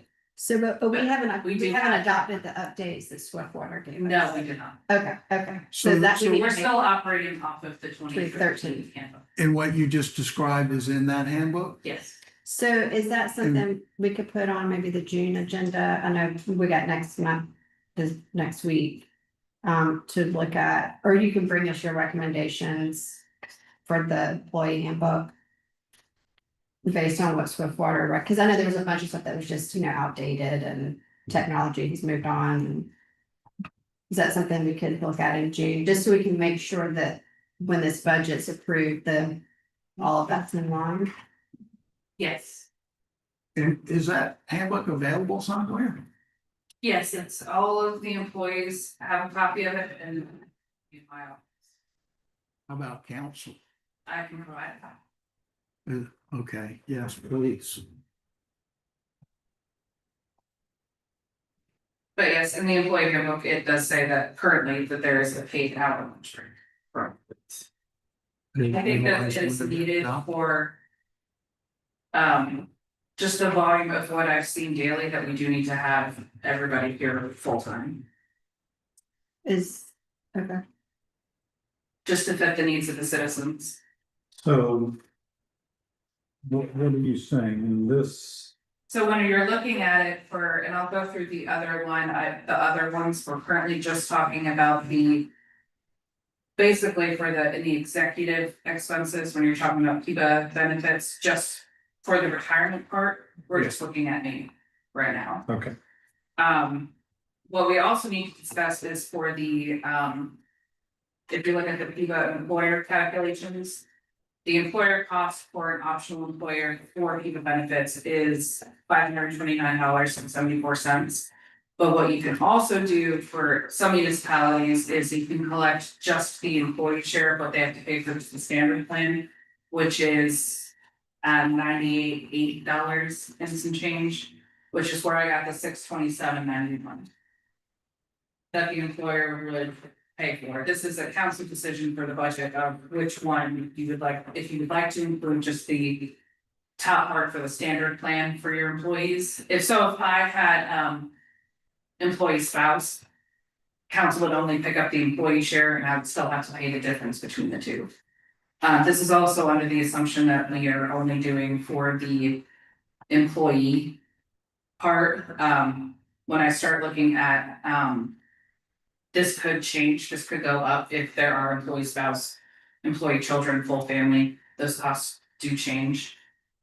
This is just anticipating just the employee. Now, the insurance, the employee also does not have to take, they do have to partake in the retirement they don't have to partake in insurance, it is not mandatory.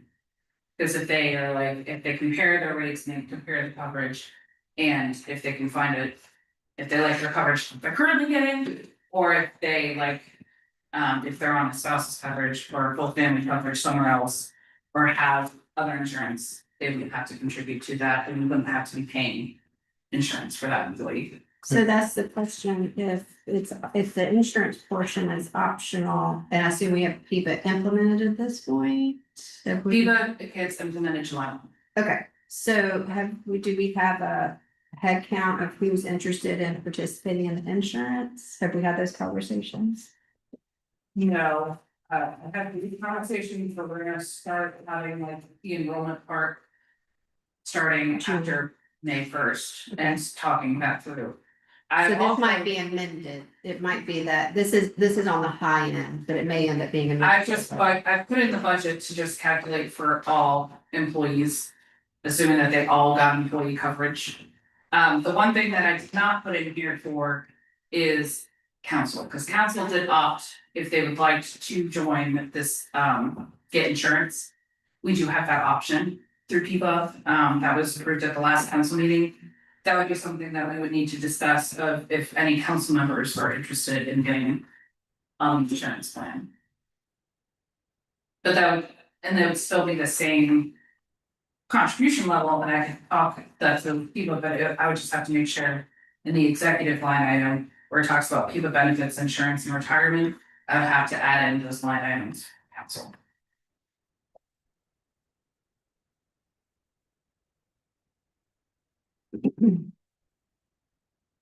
But that would be a discussion I would probably have starting right now of looking at what is council's feelings about doing. The difference between the employer contribution and the employee plus the individual share. For insurance purposes, because I would have to then go through and make those amendments to the budget. Of which one we would decide. I mean, historically, when I worked for a company, they only paid for me, and if I wanted to include additional members, that was my responsibility. Is that what you're saying is the two different? Well, no, the two differences is. Regardless, you still have to do the employer share. Right, the 529.74. Yes. Yeah. But if you do the 627.91, that's including. The employee, so like me, I would have a cost to have the standard plan, which is $98 and some change for an optional employer. That would come out of my paycheck, or if council. Decides, hey, guys, we're gonna keep each budget year, we're gonna keep paying for just that individual share of the cost of the employee.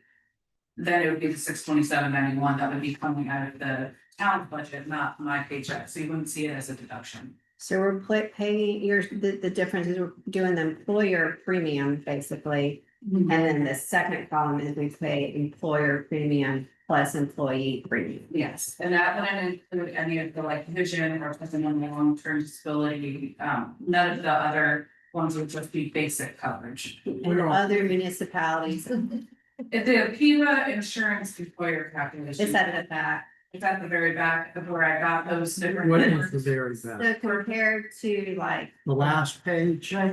Second last page, I'm flipping through the two, sorry. so compared to like in the Cloverdale, like towns our size, what it's historically.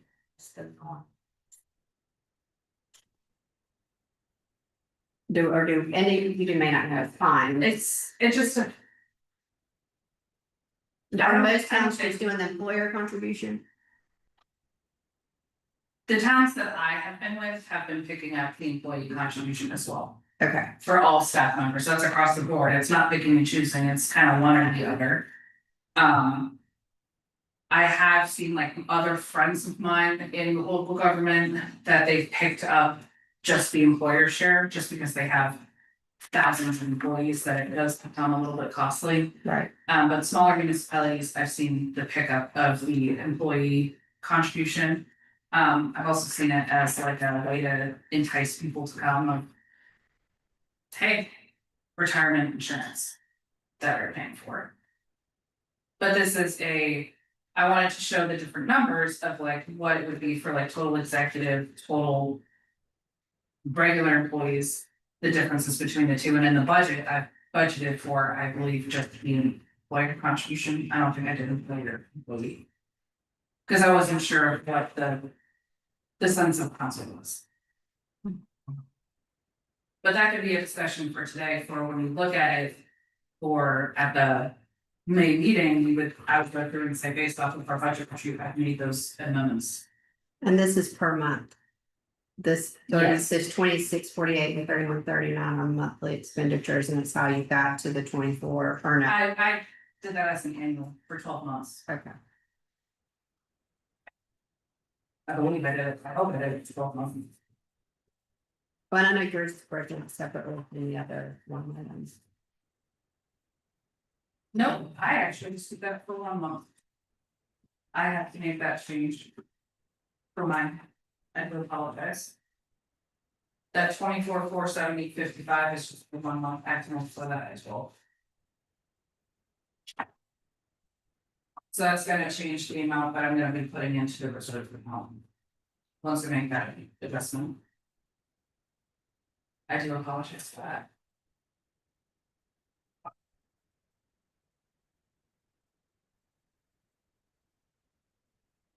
The next line item is millage and telephone. The reason why I went up by that $600 is when I get a stipend of $300 a month for my village, so I would be reimbursing for any of the mileage that's done. I get it per month for any of the mileage that I do.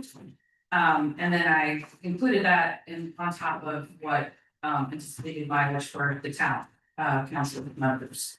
So if you weren't using the town car, you'd be able to have the mileage reimbursable to you for doing any town business.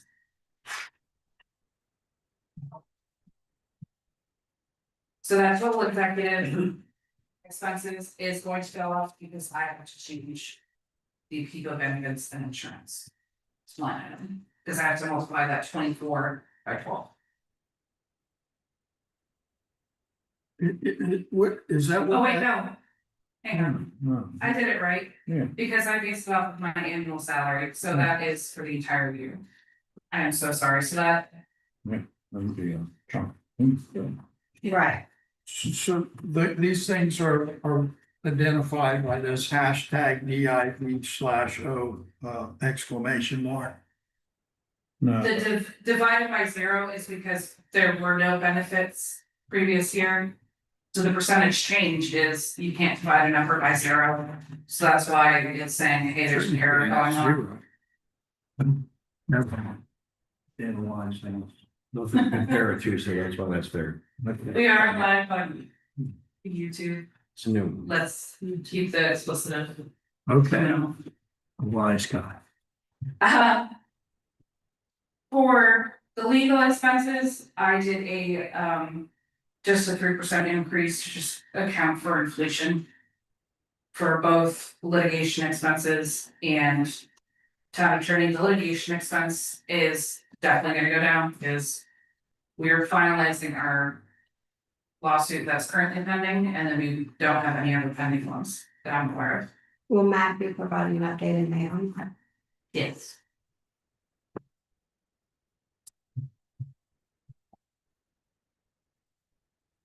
Alrighty, now I'm on the next page, so again, when you're looking at these salary items for staff, I'm proposing a COLA increase of 2.77%. I don't think that we need to have an intern with everybody being full-time staff, so I took that budget out. What I've also proposed is when I'm making a staff full-time, for the staff members that have historically been part-time, to give them a 3% increase to make them full-time staff members on top of the COLA. So that's where we're getting some of those differences. I've kept the overtime the same. I'm not seeing any increase in overtime. And that would be a change to the employee handbook of when overtime is approved. But that's why there is that increase in there. Yes. I have a question, a comment and a question, actually. Do the comment first. I I'm a firm believer that all government documents, in fact, any kind of documents, they all have a title and a date and page numbers. So we know what we're looking at, and other people will know when we can reference it. And also, so we have a date, so that if it changes, we can make a reference back, oh, well, this was the version that we looked at on 4/23. And this is a revised version that we're looking at on 5/01. And page numbers would be helpful too. Just as a comment, I guess a point of clarification that this makes it easy for me. I noticed that on the next to the last page that we were previously discussing is PIVA insurance employer calculations. It lists positions. And we have an executive for town administrator, that we have total general fund employees, and it lists 1, 2, 3, 4, 5 of those. That those would be full-time employees, and that's what this budget is looking at to effectively and efficiently run the town government for Yes. this budget year. Okay, thanks, that helps tremendously. Or you're looking at it from a town staff perspective.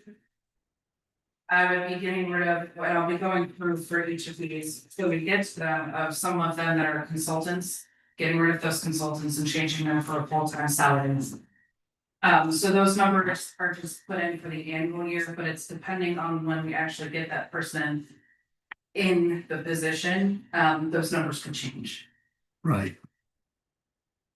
Is there, and you probably have a really good reason why you did it this way, was we have an employee under the 4,100 or 4,120 category.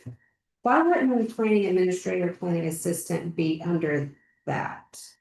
When you're looking at it, those expenses, when you're looking at the planning department, they usually come out of like their own separate Okay. one, so I was cataloging them to keep them as like for planning activities. It's This, still 4,100, yeah, but it's underneath, it's separating it from planning activities from your general one. but anything that has to do with taxes paid, benefits. It's all underneath the employee salaries. So the one thing that I'll need to do for when we come into the next fiscal year Mhm. is dividing it up for like how much, dividing it per person. Or at least put the planning department's Yes, PIVA, whatever, in its own department, Yes. under its own category. yes. Okay. But we should assume that 4131, 4132 includes all employees, planning and, It does. Okay. Cause when I get to there, for the taxes paid, that's for what we as the employer have to pay for social security and for Medicare. So for us, it's 6.4% and then 1%, 1.4. So I multiplied all of the proposed salaries by that amount, I added them together and multiplied it, and that's the number that I got for the estimated employee taxes paid. And then for employee benefits, it's for all of the other employees full, because moving them to be all full-time retirement, and then if they're eligible, if they want to take on insurance, and make sure that we budgeted for that as well. And by full-time, it's also the planning administrator, the planning assistant, an additional housing employee. So we'd be separating those two from the town clerk treasurer. not to be a total pain. Yeah. Can we break out, instead of just having a general employee benefits, because retirement is required by us, whereas insurance is optional?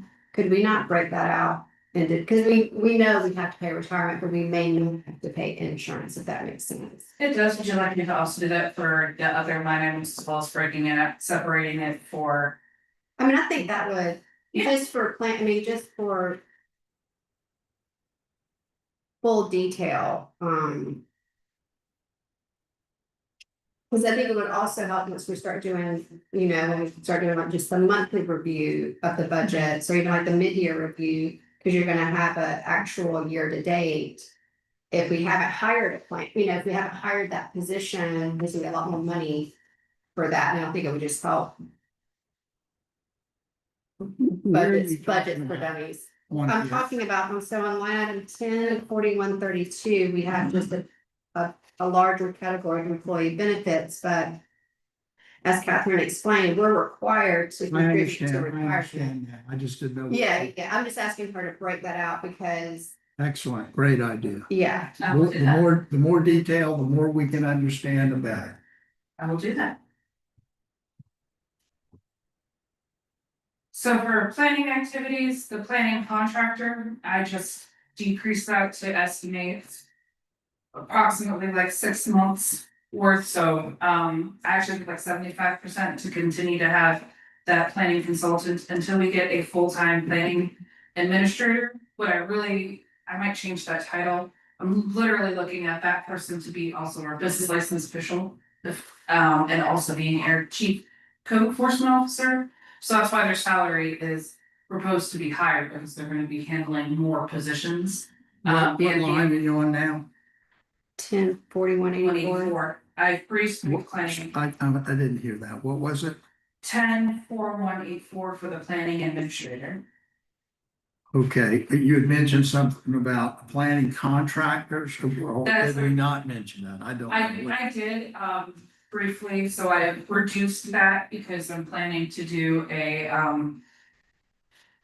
to hire somebody within the Right, first 6 months. all right, got it now. So we're pay that person anticipate paying him $39,000 in this budget year until the full-time planning administrator in 4184 comes on board. Yes, Thank you. and they would be that, we really do need to have a planner full-time to be able Absolutely. to have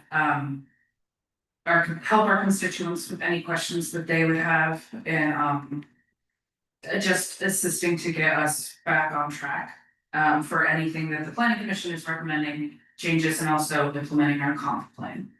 They would also be assisting with making any potential amendments to our zoning ordinance. Again, for the planning assistant, it's the same as the administrative assistant. To make them full-time, I'm proposing to do a 3% raise on top of the cost of living, just to make them full-time. And then the planning and zoning expenses, I have increased slightly because of making those positions full-time. There's going to be more expenses coming out from planning and zoning, and also for our technology, for like GoGov, if we're gonna be adding business licensing.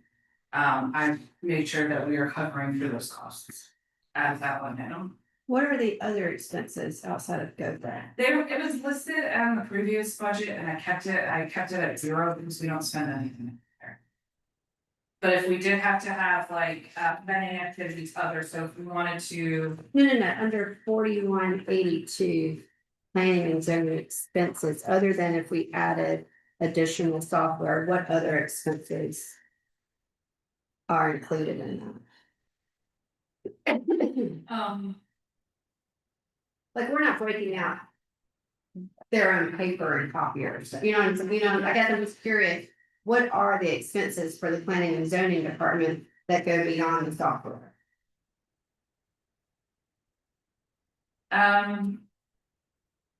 You may not know at the top of your head. I'm just saying, because obviously something like mileage or their telephone or something like that might be under benefits. Where are you waiting? Is that 4182? yes. Or I'm just asking, give me an example other than if we upgraded software, what would the expense be? Like, let's say we do upgrade the software, and so we budgeted more, so I'm assuming next year, if we don't upgrade the software, we would budget less, but again. What do we spend money on in planning and zoning that are expenses? I would also say further continuing education, because it's not listed anywhere else, it's coming out of theirs as well.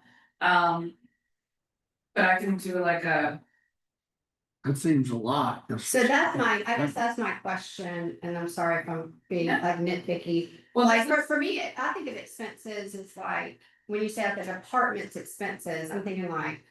Their folders, their pens, their pencils, but if you're talking about continuing ed, that's more under employee expenses, less so day to day. Does that make sense? Like, I'm not sure I'm explaining that. No, you are explaining it correctly, and I will make sure that, that clarification is made. Like, I'm just saying, if we know the planner has to go do a continuing ed on an annual basis, I think it would be important moving forward to have a planning. Especially if we're gonna keep their department separate from all other employees, have like a line item for travel conferences or continuing ed conferences kind of thing. Instead of just having it under this one umbrella of expenses or activities. I agree too. More detail is always better, but it's the planners that are hired. It's also the planning commission and the board of zoning appeals are all required to do ongoing education.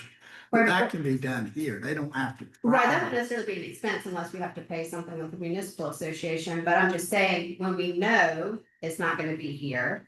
We know they have to go to a class for continuing ed. Well, it's local though. I mean, you go to North Charleston, you go to the CAW, basically, and it's. Well, I thought also like the South Carolina They Association do of that Planners, too, um, yes. they've been mainly at Hilton Head. But that would be for all of the planning assistant and the planning administrator manager. Yeah, you might want to pay dues for them to be in SCAPA, or actually, if they're AICP certified, to pay for their dues for that. But I can break that down. And get that there. I have a question on this. But the only reason, and just to build on what you said, I think it would also be helpful if, as we're hiring, hey, we'll also cover these fees up to Excellent. X amount, and that way we know it's their fee or their certifications. Looking at the SPIBA insurance employee regulations again. There's the last of the general fund employees list was housing administrator. We're gonna get that. Oh, so that's not in these. It's in its own underneath the housing for the CDBG. It's in its own- Okay, all right, so that's elsewhere in this document. Yes, Okay, that's in 10,4300 HUD Charleston County, okay, the planning administrator, the housing administrator. okay. I will wait, David, for that.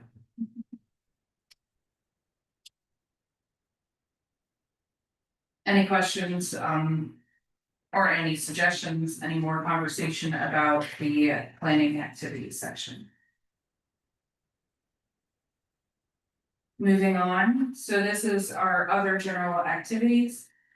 So the insurance is not our like health coverage, so our insurance is the insurance reserve fund for this fiscal building, our automobile insurance, our tort liability, our workers' comp.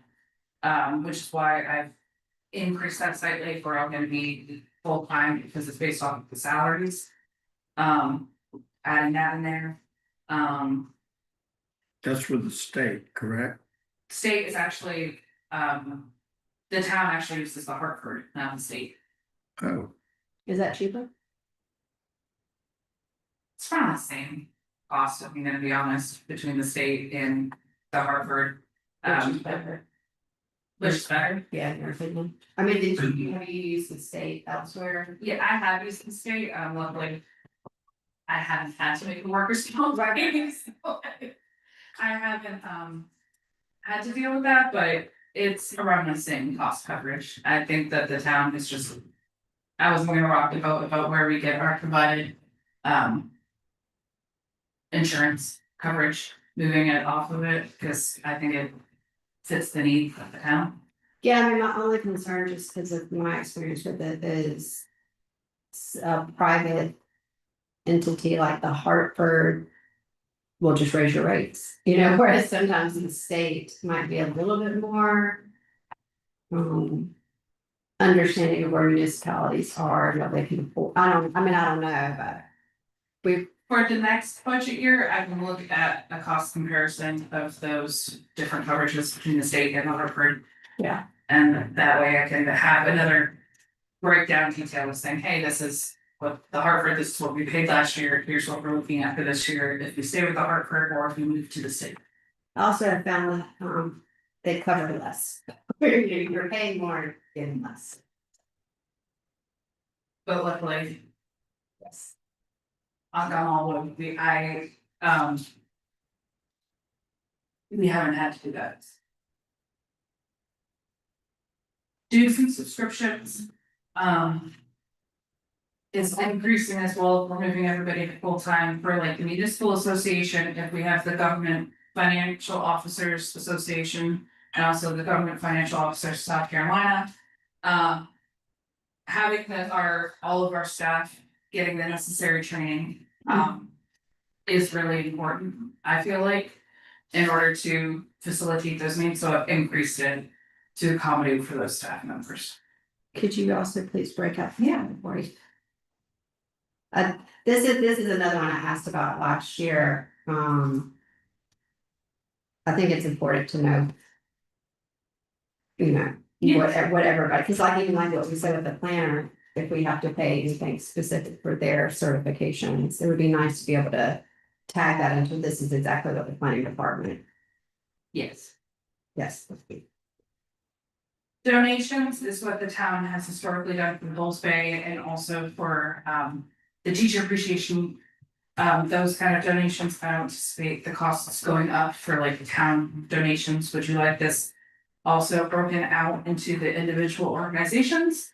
Or keep it lump sum and then each time when we come up for like a sponsorship, we put it in this line item to make sure that we're accounting for that donation. For Bulls Bay or for any of the other.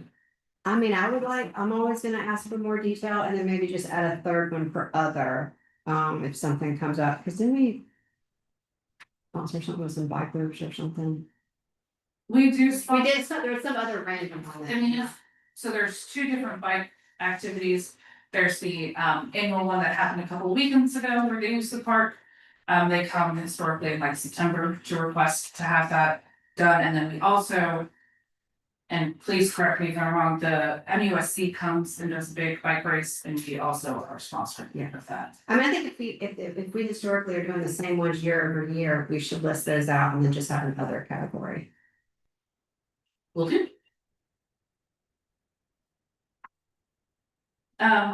Payroll processing fee, that is the amount to pay for paychecks, that is 10,4204. Will we pay paychecks to process our payroll bi-weekly? There's a slight increase that I did, just anticipating because we will have more full-time members to just make sure that we're accounting for those payroll costs. Are we gonna have the HR portion? I did not budget for that, but we can,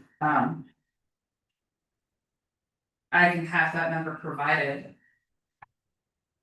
And so what Wendy is talking about for HR is that if there was a situation that arises where it needs to be escalated further than me, or if something were to.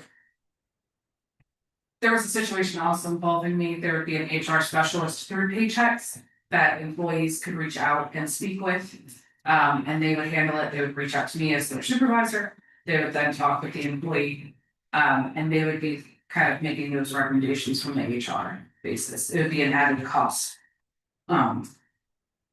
Each payroll for to have that HR specialist.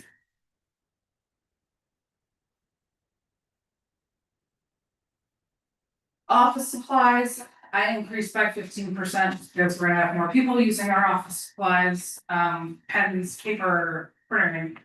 I just increased that by 15% just to cover how much we use. We've actually been very resourceful about making sure that we're reusing items. And keeping a checklist of what we need. But just because you're gonna have more people, we're gonna need more paper, we're gonna need more printing. Making sure that we just have supplies. Legal ads, I did increase, quite a bit from 2,000 to 6,000. Because I'm anticipating that we are going to be doing more zoning changes to our zoning ordinance. And also for our comprehensive plan, I was making sure that we were covering for the fees for the Post and Courier. And any of the other public hearings. we're on the next page where it starts off with internet technology. So I went down. The reason why I went down is because we're no longer paying $2,800 for our website, we're only paying $340.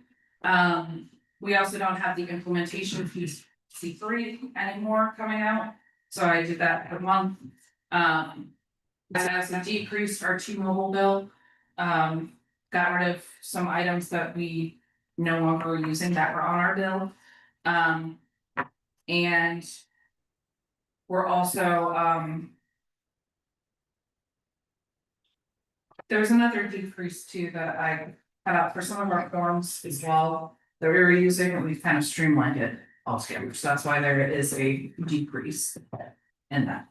Last year, we discovered we have 2 domains, and before we could get to budget retreat, it renewed in February, Yahoo, I think. Don probably remembers, but it was like some astronomical number. And so that was part of what BC3 was supposed to be Yeah. bringing in both domains, so. They did, and it's only $28. Right, so that bill should have gone, that expense. Yeah, should have gone they're handling our domain renewal. both of them, Yes. okay. Yes, they're handling our domain, which is why I was able to switch the website from revised to legally. I sent them the domain access and they were able to handle that. Cause I think one was all.sc and the other one was town of all.sc maybe. I'll confirm to make sure that they have the one I talked with them about changing the website and the domain names.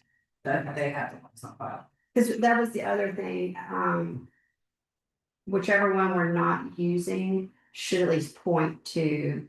Like if someone had typed in all.sc, it should at least send them to town of all.sc, does that make sense? Mhm. It shouldn't just say. 404, Correct. Correct, try again. Yeah. exactly.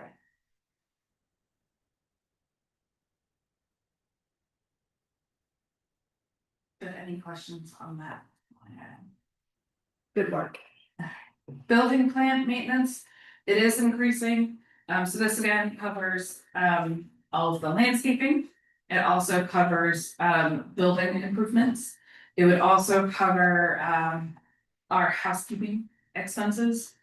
And with Janny King. Which we pay monthly. And then it would also cost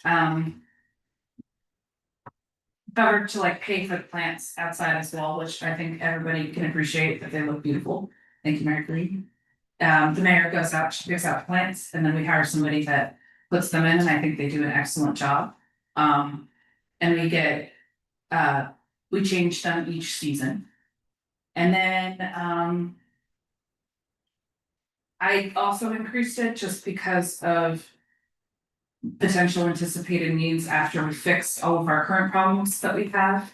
By problems, I mean, after we do the HVAC, which we're already paying for as our both expenses, after we fix the floors, after we do the electrical for it. But I was talking about with our electrical contractor to just up, which I would look for a grant to fix it, but just to fix all of the electrical in this building would be like $100,000. If not more. Can we break out those categories? Yes. And Just this, so that housekeeping is its own line, landscaping is its own line. HVAC, I'm sure we'll have like an HVAC maintenance contract once they get it installed. So you have, so coming into this to cover these expenditures. Part of this comes out of the operating budget, but part of it's coming from these grants, right? Yes, I would have to, but I don't have any anticipated grants right now, but I will be looking for some to fix for like for major projects. So where did we pay for ARPA, the work that's being done? our, So the that's- American Rescue Plan. I see. That was I in see, this I current see, budget year. I see. Yep, and that's just for the town hall facility and grounds. Yes.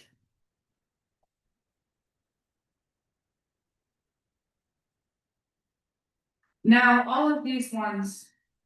10-4210 through 10-4216. The reason why that they are in red is because when I was looking at our QuickBooks and I was looking at the budget, these account numbers were not matching up. From the previous year, which is why that they are currently in red, I have matched them up to what our budget is. I kept those numbers, I didn't know when we were discussing it, I didn't know which budget items were kind of going to which amount, so I've estimated what we were going to anticipating the need for, which is why the numbers are kind of drastically either increased or decreased. I will go through miscellaneous expenses, so those are stuff that something comes up and it's not a categorized expense. That we have already authorized by council, I would categorize it as like a miscellaneous expense.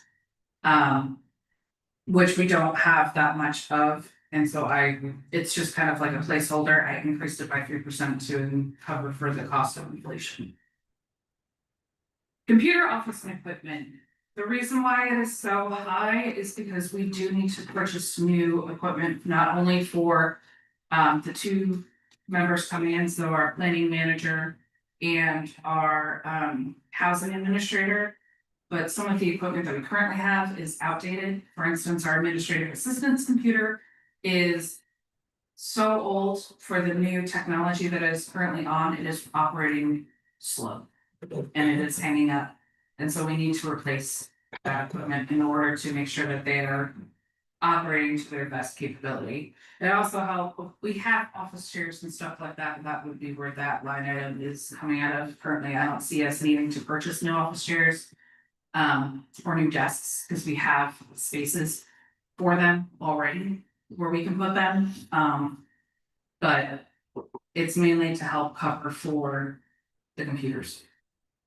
How many computers, would you recommend just upgrading everybody to a new laptop so that like it's all the same year, it's all the same software? Because like we've talked before, some people might have to, share hats when people are out of the office or whatever. Have we gotten a price? Is there a government pricing we can get? There is government pricing that we can get. We can also, if we wanted to, we could get them through DC3 if we wanted to do that. So then that way they have the computer, we could purchase it and we own it, but then we're not like renting it from them. So then they could still do any of the updates on the IT side for us. Which is I think what our current contract says for that. But I mean, new equipment would be very beneficial to make sure that we're running at the best that we can, because I'm not even sure how, I wasn't including mine in there. I was trying to make sure other staff, because mine is working okay. But I think other staff members, in order to get them to operate at the best that they can, you need to get them. So one of the things I asked about last year was, I know before COVID, we had where if someone wanted to come in who may not have a computer or whatever, could apply for a business license here, or kind of have like, I guess a little workstation is what I'm asking about. What do you think about that? Or like having them, if they wanted to pay their water, if they're needing to pay their water bill. Why not? I mean, is there still a need for us to provide a computer access to the public, I guess? We haven't provided one since COVID. We haven't had like a request to ask for them. And if that person is there working with staff, they're working off of that computer, so it's like we still have paper applications. I don't see where we would have like a workstation to just kind of be in the resource center. I currently don't see that need. Okay. But I could be wrong. If there is, your constituents are talking, and you're saying, no, we need to have a resource center, we need to have that capability. Yes, I would budget that into here. I just currently haven't. But no one's walked in recently, I mean, I haven't been here that long, but I was just curious. No, typically when people are here, they wanna talk to somebody in person and they're filling out a paper application and they're sitting with staff and going through it to make sure that they're checking off those boxes. Cause then we would take it and then make sure that it's put into the correct software form. I've seen that work rather well. just from being at the front office, sometimes if you're standing there and somebody's working off of a computer, it takes a little bit more time just to talk through like the different steps of why do I need to fill this out rather than the paper form. And I can say, I can point to that a little bit more clearly, and it's a little bit more user friendly for who's coming into the front office. Can you just get us a quote on the computers? Yeah. Assuming everybody gets a new one and then we can just work backwards from there.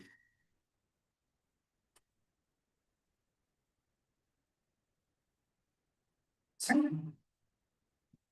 mean, I don't think we should buy one for a utility manager or a planner that we don't have yet, but it would just be nice to see. Well, also the utility manager would come out of the utility line item. But I'm just saying, when you're doing the quote for the computers, what's the most we need to buy if we were fully? Fully staffed, I can do it just like the PIBA retirement. There's also in that computer and office equipment. I have been at other municipalities where the town just provide for council. So instead of using their own personal equipment, that the town pays for it. But that's a council decision. If you would still like to use your personal equipment, just make sure that you guys are aware of when you're using your personal equipment, that it is still foilable. So like any of the private emails, working documents, anything like that, we would still have access to for the public. But that's a council decision. But that was also part of the reason of moving us to Office 365, so that all of our discussions or communications are over that email that's controlled by the town. Yes, and it has that OneDrive that's associated with that email address. However, if you by accidentally saved it onto your like desktop, that would be the only caveat. Because I would be able to still search through Office 365 or a FOIA request, search all of our documents that are saved on the OneDrives and the emails in addition to that. Did we ever hear from BC3 about them migrating all the old emails? I know that was a big thing with TDS. We couldn't disconnect them until we got the emails moved over. They said that they have, but I haven't gotten the okay to cancel that TDS email. They said that they have imported all of them. I think they're finalizing the archive. Any new ones they wouldn't have done from coming on. But I mean, even like you created a Gmail, I created a Gmail for town business, and I gave them my login back in November. Cause I was like, here, using mine as a dummy test, and I never heard back if they. So for the council ones, because not everybody created a Gmail, it was kind of like an all or nothing. I did not have them migrate council's emails. But for those of us who have them separate, they could have. I can reach out to them and have it done, but I did not ask them to do that, because I wasn't sure of which, like I knew some members did, but some members didn't. And I treated council equally across the board, I didn't migrate those. When you say they, you're talking about council? Yes. So what do we have to do to get a town, get it all on one thing? I thought they were gonna contact me, I haven't heard anything from anyone. For what I was just stating, for the council email addresses, I wasn't sure of who created their own special one and who didn't, so like Councilwoman Helms created her own one, so that they would be able to log in and import all of those. I wasn't sure of who else created their own or who else had their personal ones, because I don't have, you couldn't pick and choose which one when they're doing the migration, it's an all or nothing.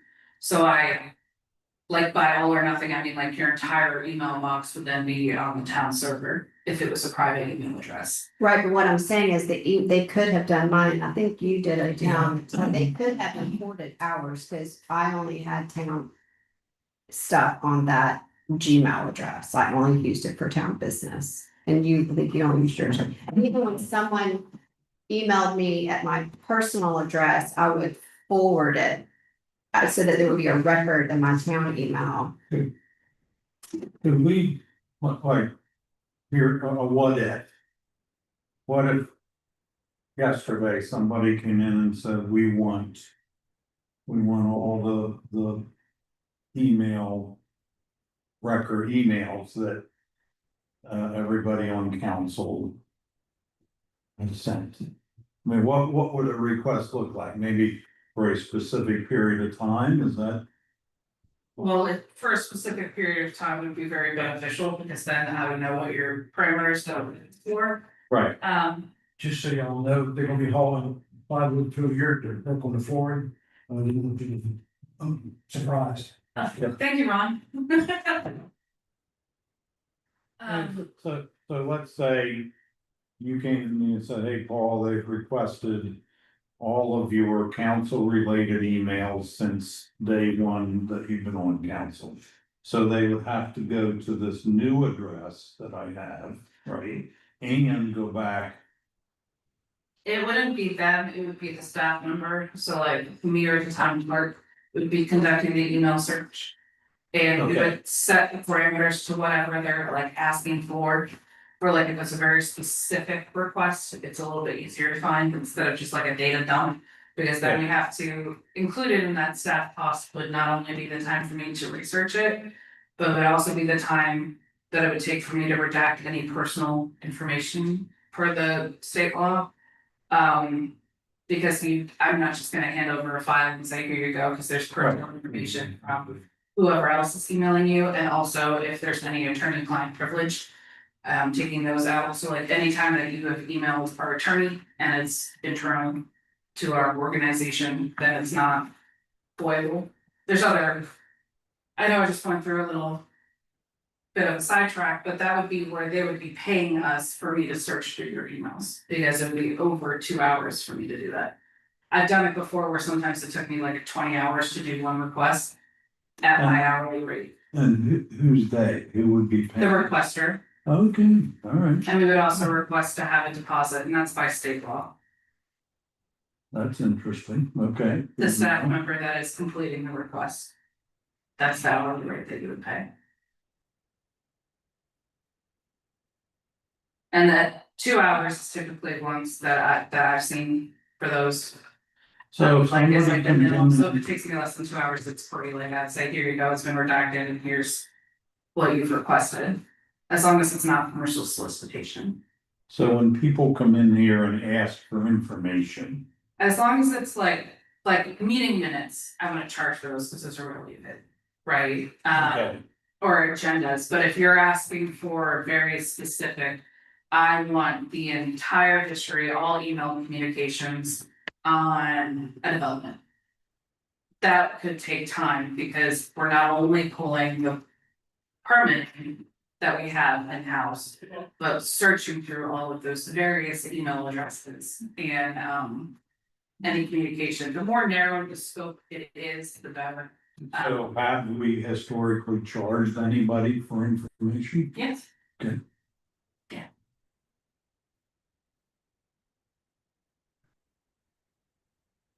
When it's a very, very large request, yes, we have. Does that happen much? Not as often here, the most amount that I would see for charging it. Was when I was working for the city of Folly Beach, because of police records that we would have to go through. Whenever you have a police department, they get a little bit more requests coming in for those kind of cases, but for us. We don't get as many, we do get requests for like meeting minutes, or like, hey, I would like to see a copy of this permit, we don't charge for that. We still get those requests, but for like the larger ones, we.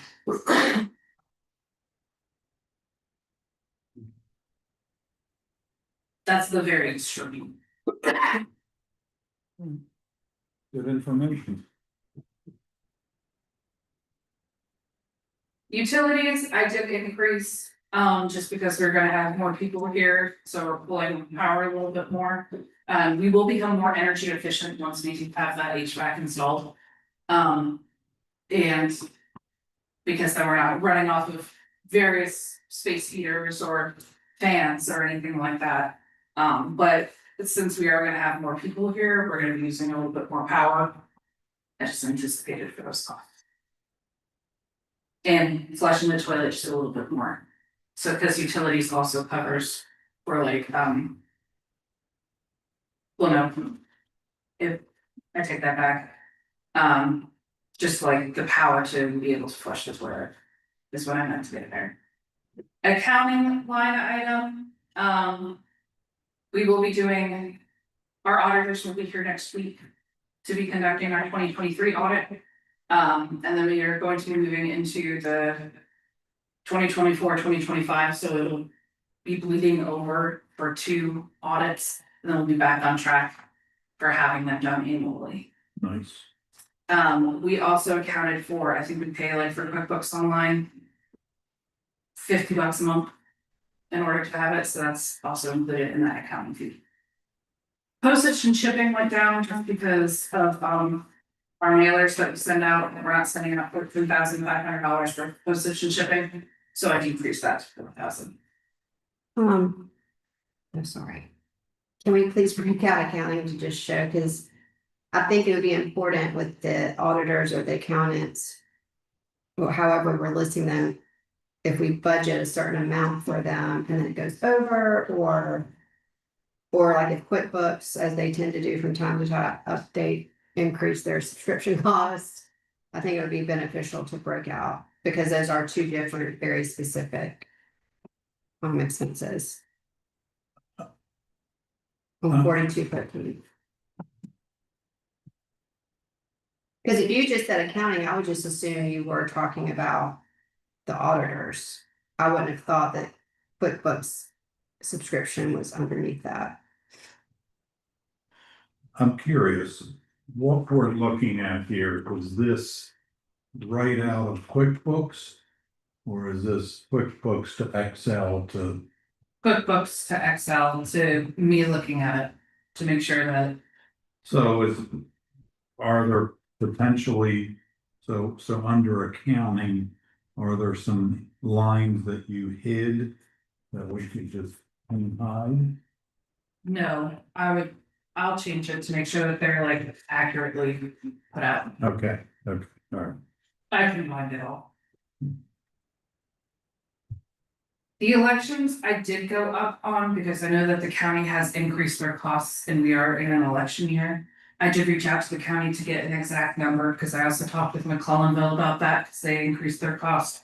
So I doubled it just as a buffer, because I know that it's definitely more than $3,000, but I'm hoping it's less than 6,000, and that includes all of the county costs to run our election. And then the playground is for the playground right behind me, I believe is the, are there any other playgrounds that the town operates? To do some necessary improvements that, cause I have seen some people using that playground and those facilities. Just to have a better space, cause some of them are very dry rotted, making those improvements. And also pay for part of the PARD grant as well that we received for, from the county from last year. Cause I didn't see where we spent those funds to do improvements to that park. I think we had a hard time finding a contractor. Is that what I Yeah. remember?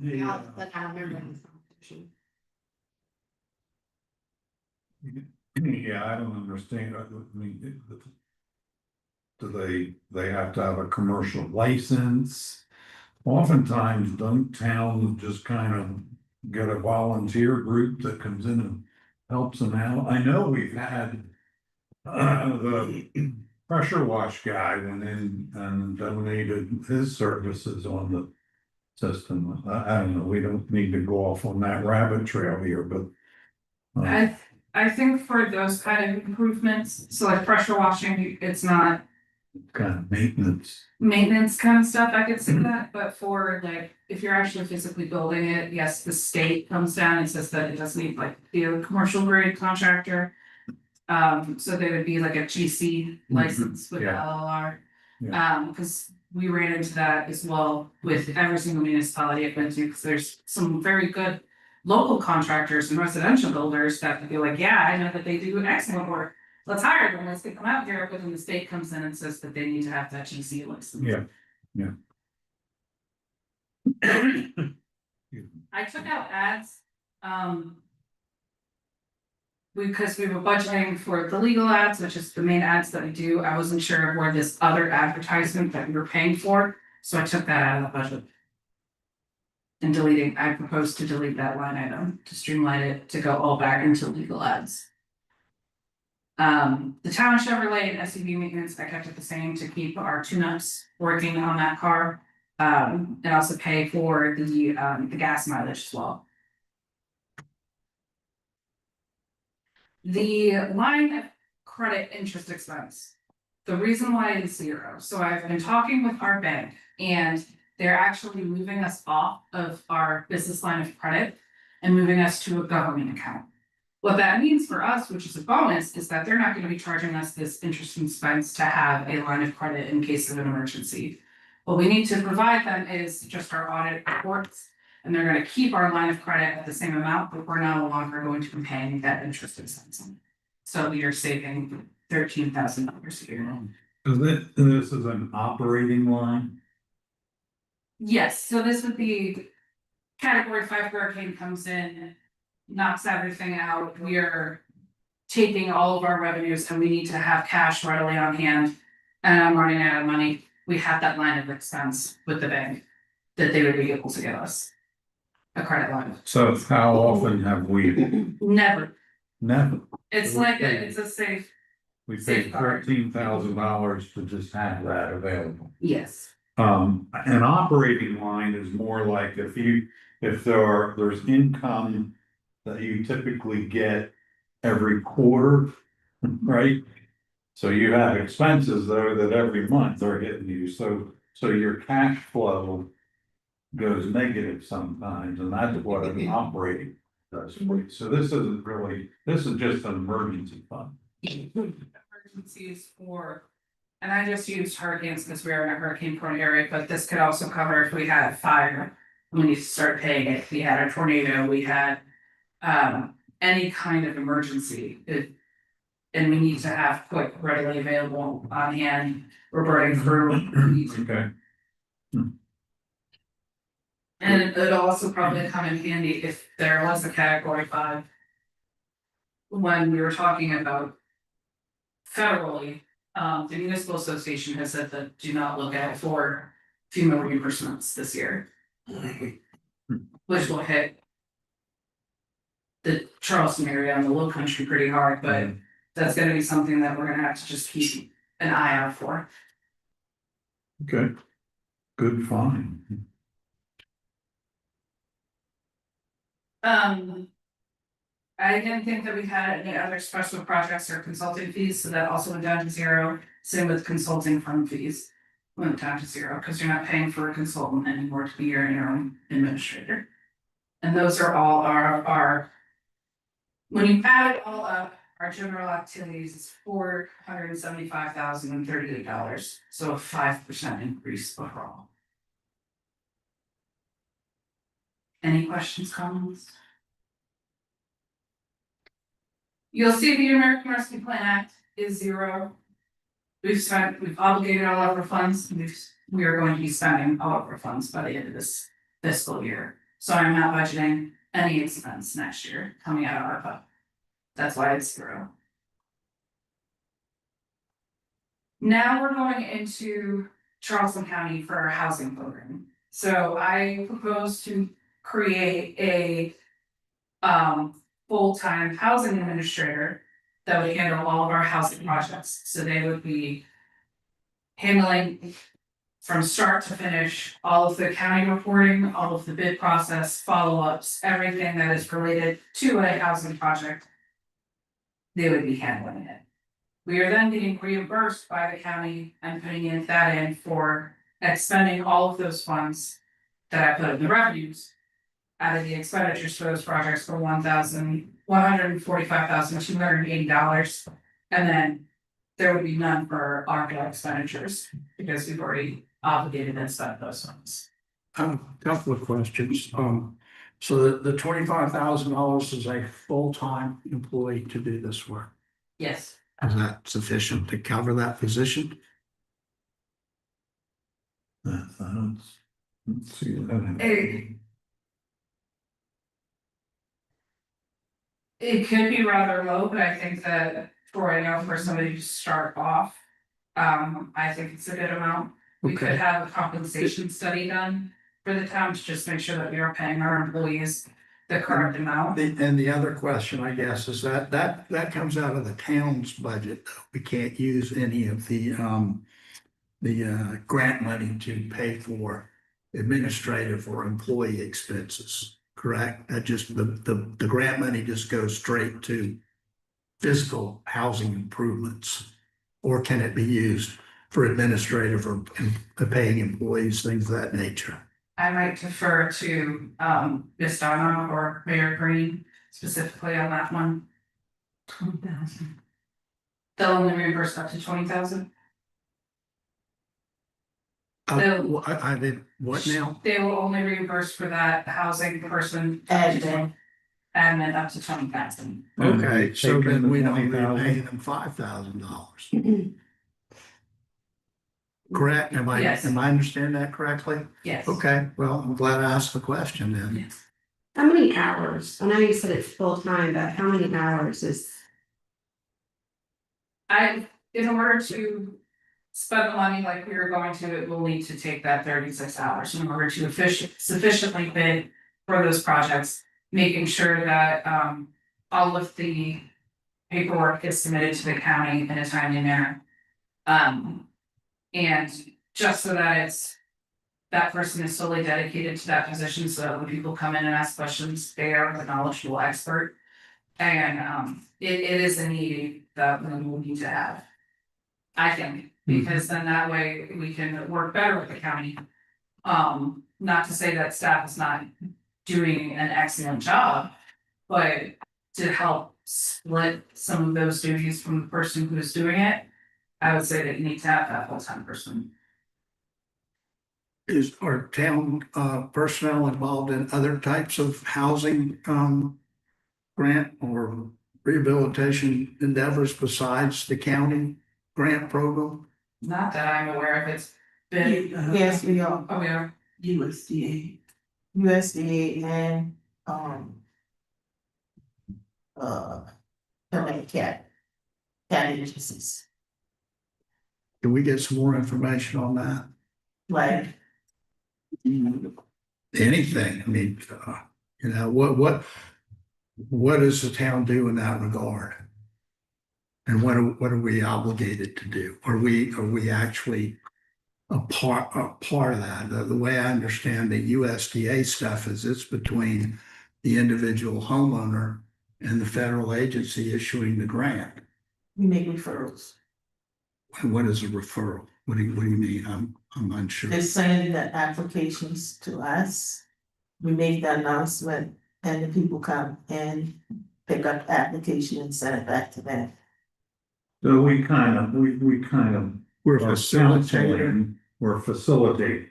So I'm curious, for this full-time person, how many total dollars of assistance have we been able to facilitate?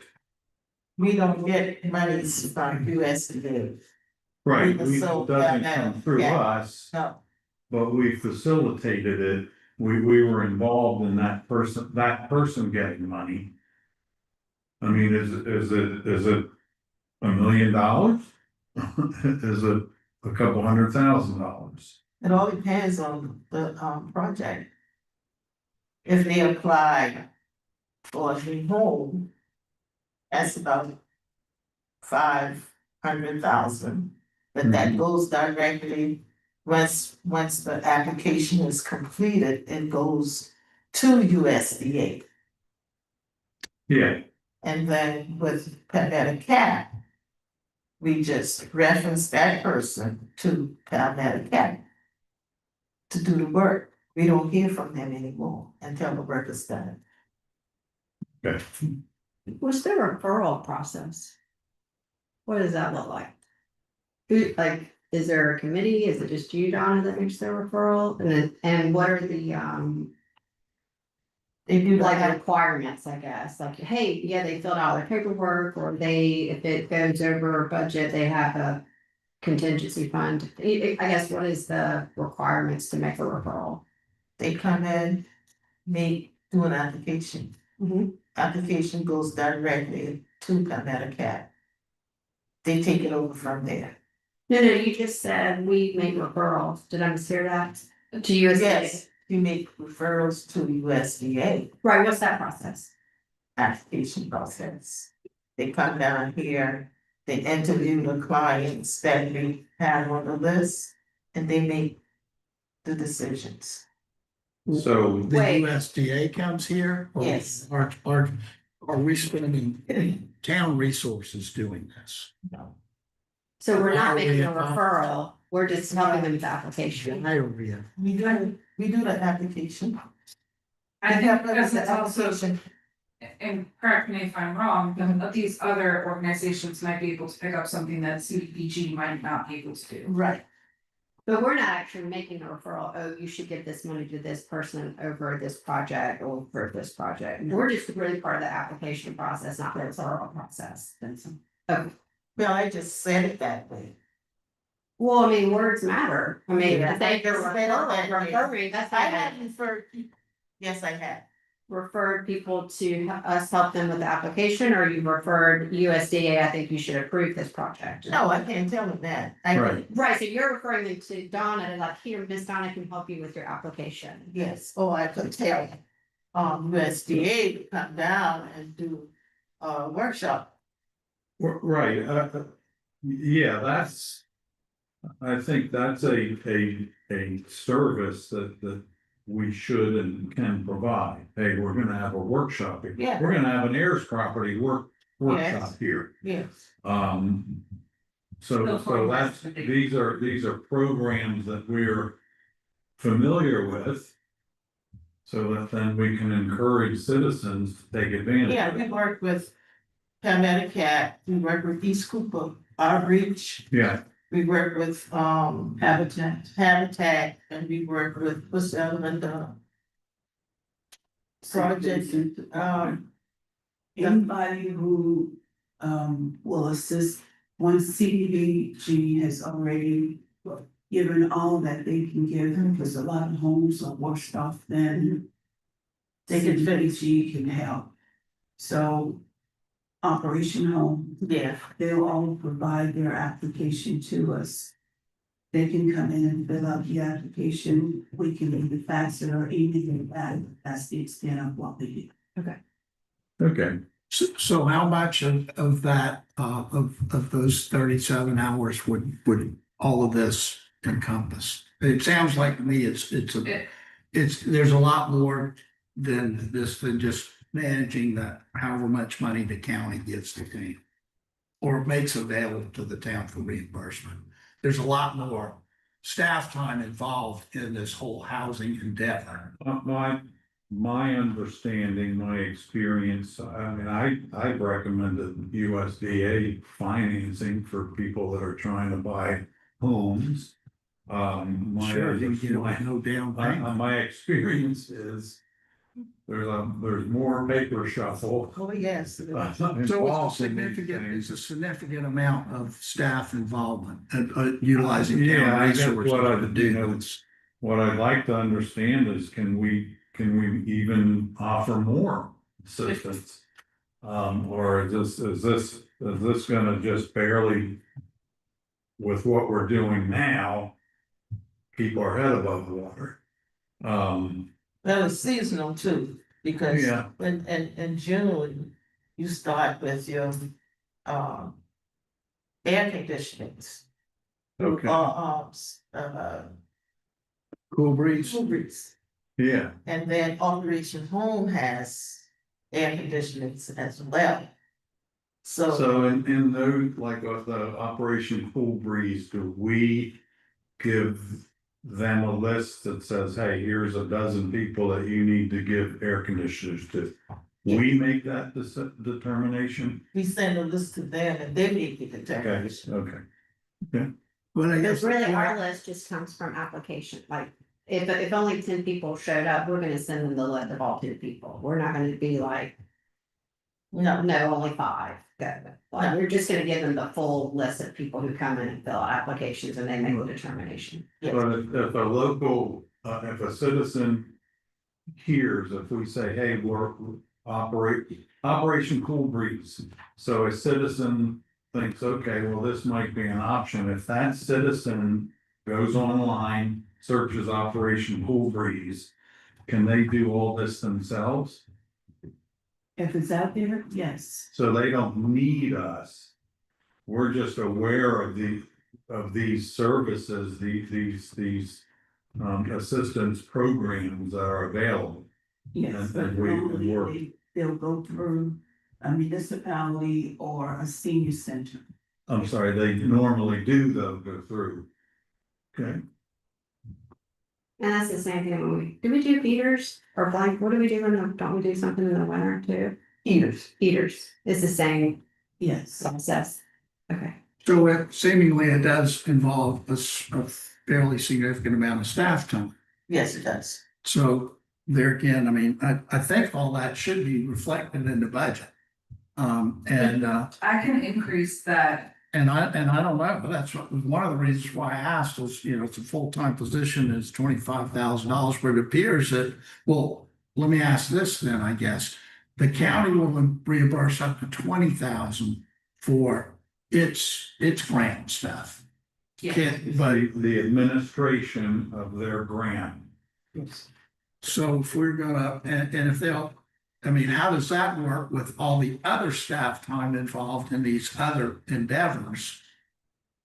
If they give us, I mean, do we figure out how much staff time is utilized exclusively for the county stuff and they'll only give us that money? Yes, sir. Or, okay, so we have a handle on that? Do we know how much staff time goes to that and how much we would get from them for that? Because then the rest of that would have to come from our general operating budget to pay that person. And is that enough? And it seems like there's certainly enough hours available for a full-time position with all this combined. Yes, it is. I So- guess my concern with the salary is we're not, if you're saying it's full, like to me, $25,000 is a part-time job. But a full-time job is closer to 45 or 50. But if they're doing 20,000, does that mean our budget is 30 because it's a combination of the reimbursement? Yes. So you're saying really the total is 45? Oh, well, no, I'm saying I was putting it at 25 total, so like we'd be paying 5, but if I can increase this.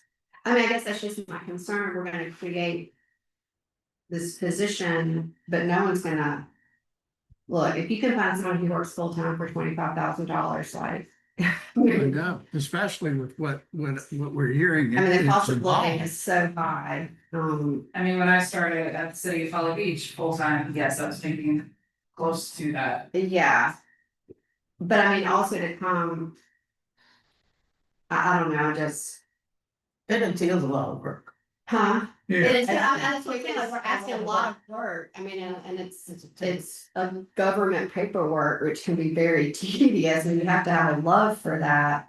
And I'm just not sure if we're going to attract any talent. Who have, I mean, I just think, it also has to be someone who's passionate about this, not someone who's just Right. showing up for a Right. paycheck, I mean. that's a significant piece of this. Somebody has to have a passion for doing this. And the salary is not what drives their motivation to help people with their homes. Do we know of other jurisdictions that are doing this exact same thing? How they do it? I've reached out to the municipal association to assist for like a job description, but I can ask around. And salary range even too, and like that. I mean, that would be helpful, I think.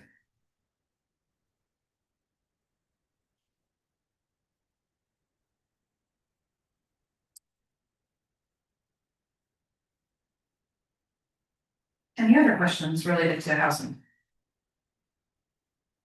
Transfer to the general fund, that increase, it was recommended to bring 5% of our total fund budget and transfer it into the water fund. When I was speaking with our water consultant about costs that are coming up, eventually that line item will be 0, but for right now, as we move forward to make our water system more efficient, 5% is the recommended amount. 5% of what? Our budget, so like when it's the balanced budget, so like from our revenues, because the expenditures match our I mean, revenues. of our, $2 million budget? Yes, And we're given, and last year was $70,000 that we transferred. yes. Why is it more now? We're gonna be paying out when I go into the water fund, there's the All right, we piece of can more wait. projects. We can wait. And the reason why the transfer to the savings account is 0. Cause I'm gonna be doing different investments, so that's why we're not gonna be having a savings account, because it's gonna be the local government investment pool in the money market. So that's why I'm not transferring anything into a savings account. I kept the debt service register also the same as well from the last fiscal year. Now, let's transfer to the reserve fund to start help building our reserve. That is the overage after calculating all of our expenditures for the budget that would change for some of these other amendments for like increasing or decreasing. That's the line that you use to get us to a zero base. Yes.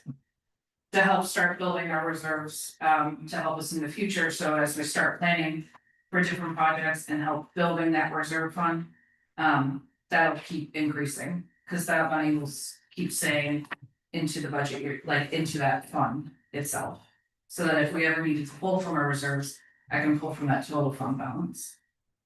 So for the previous year, we had none.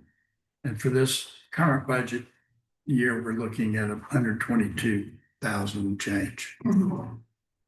And what, how does that figure in as to say operating expenses for the town on a monthly basis? 1 month, 2 months, no months? It would probably be 2 months, if I'm gonna do like a rough estimate. But eventually, we're gonna keep getting that fund higher and higher, so in that way, it'll help fund us more and more, because it's not gonna be an immediate. I instantly have all this money in the reserve fund, we gotta keep building it up. Okay. The back to school donations, and that is for purchases of backpack, and then. Other items that we give for the kids, they really like if we get like little notebooks or stickers or pens, pencils. They thoroughly enjoy that. And then also paying for like. When we get food or any of, if we did it at the big park, helping to pay for making sure that we have porta potties out there. For all the little kids. It would help pay for that. For Oktoberfest, that is our fall festival that we do. We also get bounce houses donated during that event, but again, that also covers for any little goodies that we give out. Especially to kids and families when they come, helping build that community. I increased it by 3%. Again, the 3% is not just an arbitrary number, it's just. Inflation that I noticed, I rounded it up from 2.77 to 3. For a round number, so that's why there's a 3% increase for all of these.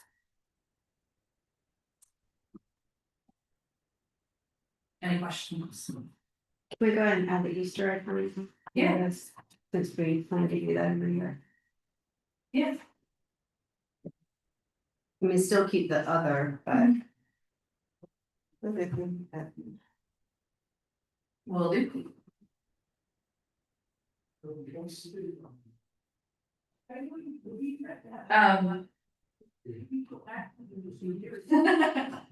That's Mr. Meeks helping fix our flooring. Talk notes, Kia, the PRC grant, I didn't see where we had any expenditures out of that, I couldn't find any other paperwork, so I kept that at 0. So from this budget year. I can do a little bit more digging on it when I was preparing the budget to make sure that it is still 0 for the PRC grant. For those expenditures. I created a new line item for the municipal park and festival expenditures. So for park maintenance, that's where our landscaping is. I'm gonna jump around municipal park improvements. I estimated about $6,000 for like, that would mainly be the cover for, I think like multiple gates. If we wanted to have like a nice gate, I budgeted for about $60,000. I also need to take out, that's an error, 10,4803 for miscellaneous festival expenditures. You can see where I copied and pasted from. I took what the festival, the Blue Crab Festival expenditures and then multiplied each of those by 30.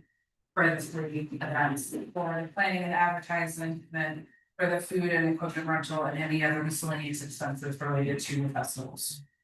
So that's why. And then. There was also an additional line item that was on last year's budget for the town of Allendale Park LCWF. I kept that also at 0 because I didn't find any information about what that line item expenditure was for. So eventually that one will be taken out of the 10,4806, unless I am interpreting that incorrectly, please let me know. Under this, the heading, I guess, is total PRC grant, 10,4800. What is the total, what is the PRC grant, Parks and Recreation Commission? I believe so, but I didn't see anything of where we have any expenditures coming out of there for that grant. Okay, so this is, If we did obtain that grant and we had an expenditure come out of that line item, the 10,4850, but. I just, for the life of me, I couldn't find in any of the files when I was looking for it, where we had any expenditures coming out. But if I'm wrong, please tell me I'm wrong. no, I'm just curious as to why this 10,4800 is under the heading of PRC grant. I copy and pasting it, Oh, I can fix that. Because when I was looking at it, I'm deleting the Blue Crab Festival and I'm creating a new line item. For municipal park and Right. festival expenses. maybe it should just be municipal park. Well, I wanted to separate, have the two because there will be specific festival expenditures that we'll have. But then there's also, what we have for maintaining the park. I wanted to make sure that people could see what we're spending on a festival, what's going back into the park. Right. Yes, right, I'm still learning how they do the accounting for a festival, because all your income and all your expenses happen in a very short period of time. And the way, what's his name, what's our guy? Steve Carroll. Steve Carroll looks at it as, all right, as soon as X plus 1 people come through the gate, I go from being in the red and being in the black. And I've worked with Steve in the past too, but all week, so it's kind of nice to Yeah, see him again, and then being able to work with him to make sure that. You guys are very well aware of what's going on. yeah, And the park board, there was a very good discussion about the All Festival coming up with all of the park board members. We're also gonna be meeting again next week as well. For anything else that's going to be needed, but we made, the park board even made some minor suggestions and tweaks to make the event even better. Mhm. For instance, adding like a heritage or a history information booth as you Yeah. come in. To highlight our history. And I'll be working with some of the park board members too, to make sure that we're gathering all of those resources, together. To make sure that it is going to be a great event on the event. But that's gonna be one of, and then they're gonna discuss more, so we actually the remaining of the year for like. What other ones that they would like to see for the next quarter and start planning for that, and then. Also going into making sure for the park maintenance, what is that going to look like?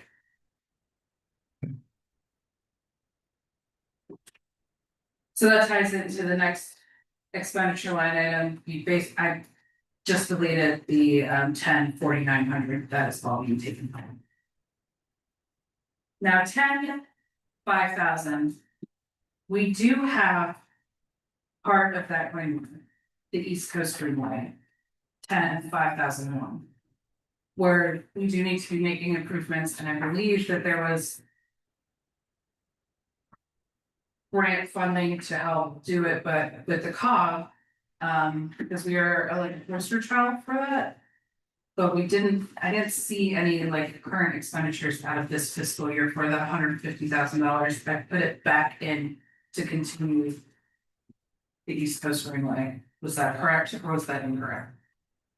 So we have $150,000, is that what's Well, being represented? Correct me if I'm wrong, was there a conversation where we didn't take the money from the COG? Yes, yes.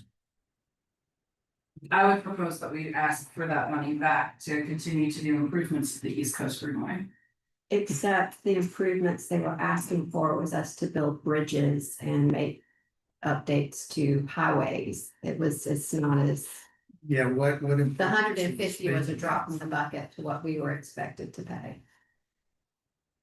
Based on them thinking about the correct conversation And when it Mr. also, Wallace presented. and it also appeared that one individual with the town had completely changed the alignment for the project beyond what had been previously approved. Granted, the representation was that it was re-advertised with this particular grant, but I mean, who would even know? The stuff that's still down there on the kiosk shows a different alignment from what this money was gonna pay for. And we were opposed to that. It was So also what cutting across the what private specific property. improvements are you speaking of? Well, because the East Coast Greenway goes through the big beautiful Well, park actually, now. it goes on the outside of it. It touches the periphery of it, but it But goes. people are able to access it through the park and they're able to get through it. And then it's, You walk around the gate, you can. I've walked it, I know. well, eventually the park will be open. So I'm talking about for this fiscal year, beautiful park is open and more people are going to be accessing that pathway and using it. It's I think- complete. It's done.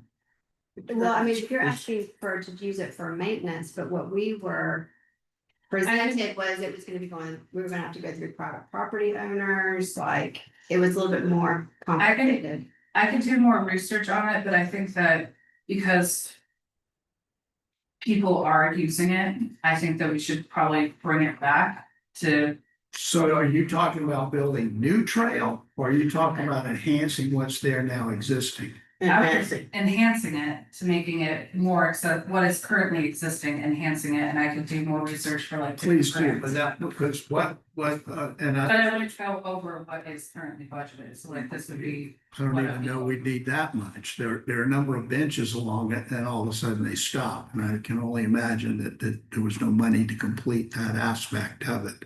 But that wouldn't take $150,000. depends on the bench. Well, I guess you're right. You probably could. Well, it makes sense what you're proposing, put some fresh eyes on it. But that's why I Kind put of it a back. review and where are we and where as a town, what should we be doing here? Because it is when you do research and like when I was researching all in all, I mean, it is one of the first items that comes up. Yeah, And it does have beautiful pictures and the park is beautiful. We should continue to enhance what we currently have. And I think we should do it, but again, this is council, I wanna come back and pitch it and not just say. No, like we should still consider it. What's the private property you talking about, Ms. Helms? What didn't Mr. Wallace telling us about restaurant on here, he was trying to connect it somewhere?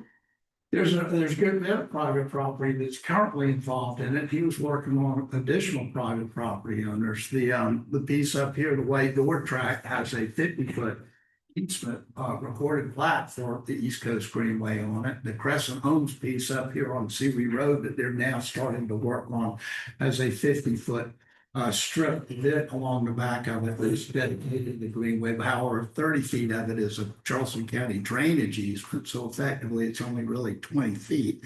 But there are a number of other parcels in between there that are owned by private property.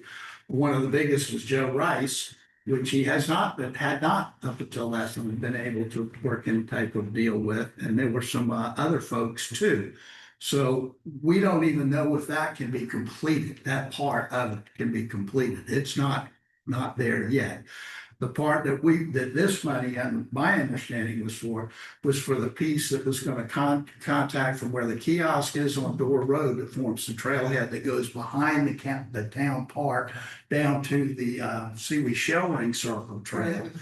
It was gonna go across the road there and around private property through the national forest and to an old logging road that would lead to Allendale Creek where this bridge was supposed to be built, which is completely different from the previous alignment that was shown with it going kind of on the other side of private property and ending at Allendale Creek to cross there to match up with the canoe launch on the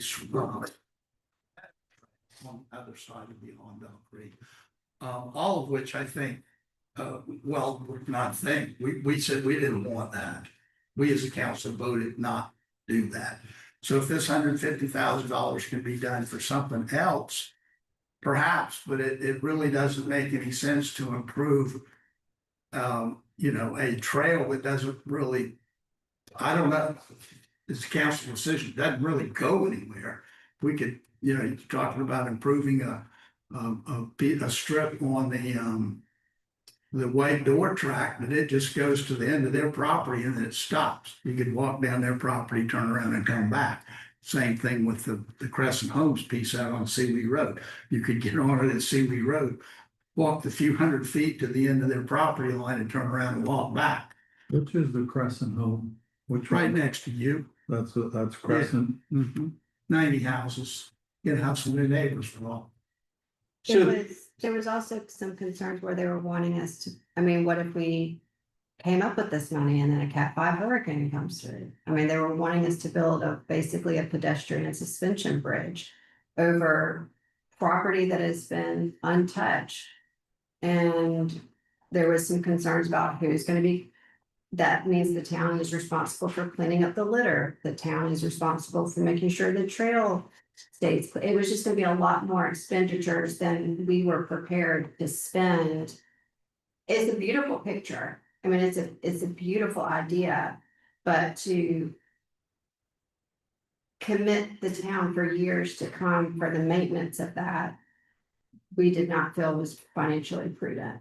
Now, I'm all for if there are areas that are already built and it needs a bench or shelter, something that's not going to,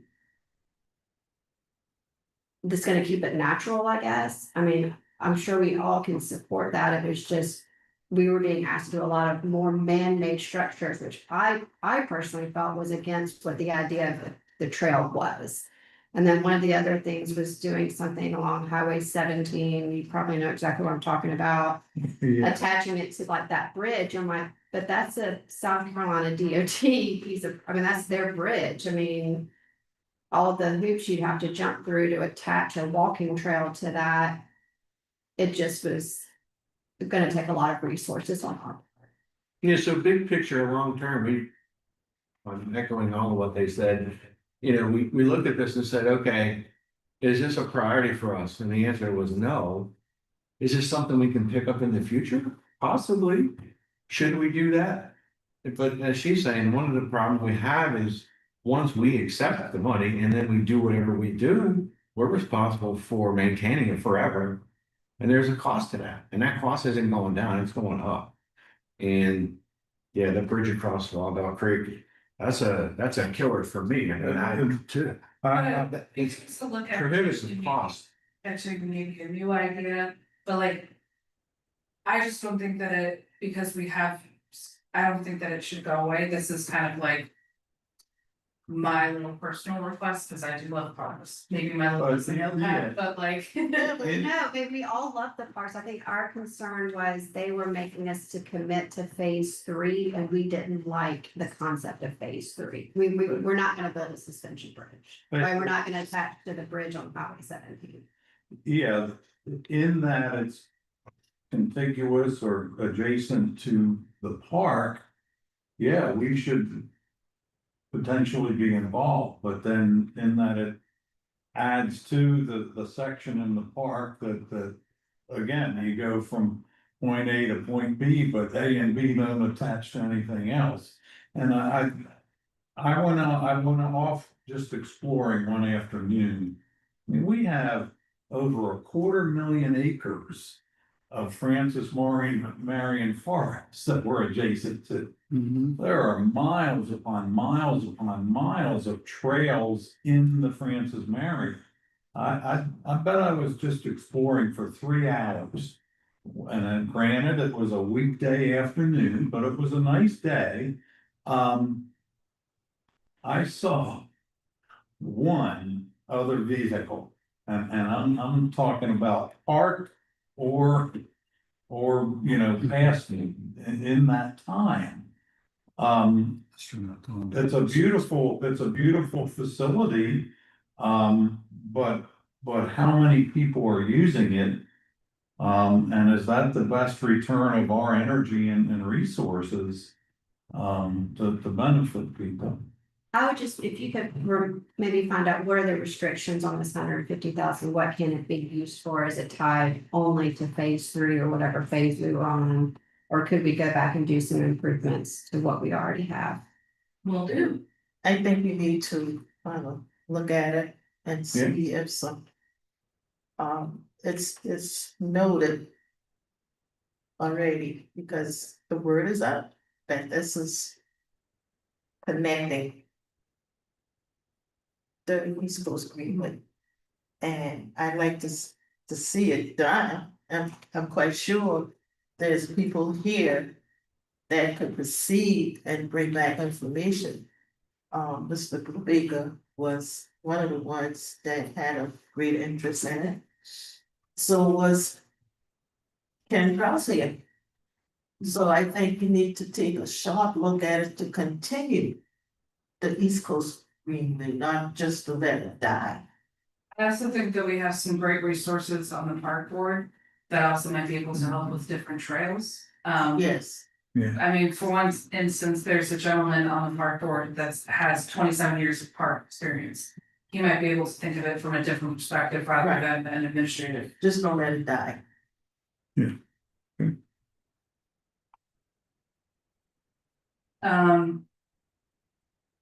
The other items for the municipal park and the park maintenance went into that 4,800 line items, that's why they are zero. I moved them over. And then, same with the town park LWCF, I moved over. So for the total project development, you're seeing a decrease, but that's because the park maintenance moved out and we're only doing budgeting for parts of the East Coast Greenway. So we are at a balanced budget where all of our revenues and all of our expenditures. That is the general fund. Would we like to take a break for lunch? We do have pumpkin barbecue. Yes. Or would you like, we can like eat for a little bit and go to the lot. Yeah. I don't know, to leave it in the fridge. Let's I gotta pick up my daughter. do that. Eat and then go into the water. Alright, Go into the water. Bad thing. we'll go pause the. That's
in the video.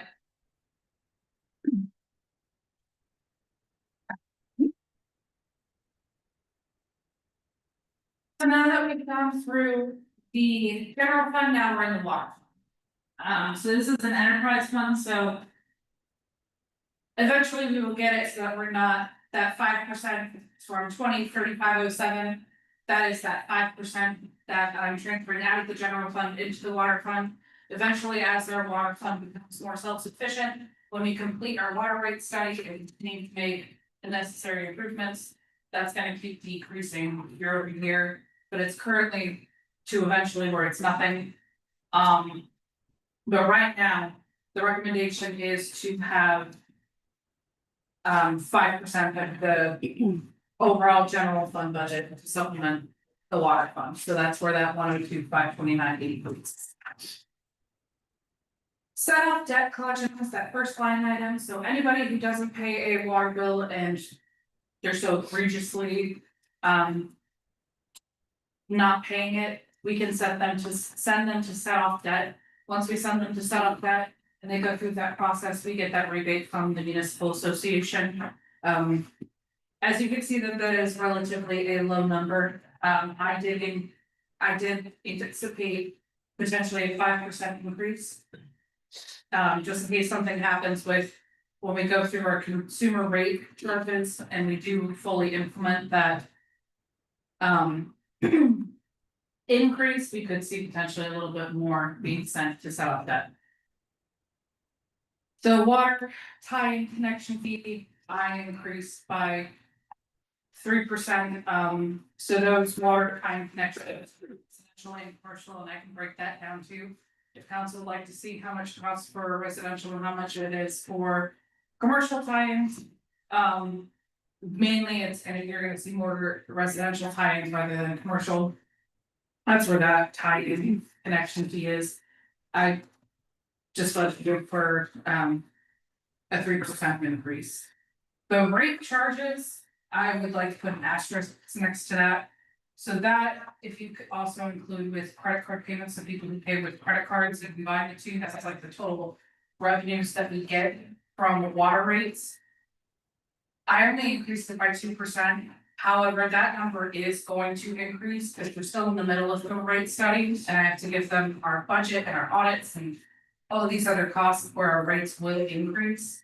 I'm just not sure what that number is. How close are they to completing it? We're still in the phase of giving them the information. How far away are we from giving them enough to where they can do their study? I can't give an exact estimate on that. I'm trying to Ballpark? June, probably I can get. I'm trying to work as fast as possible on that to make sure, because that is a very high item priority. But I just don't have that information right now.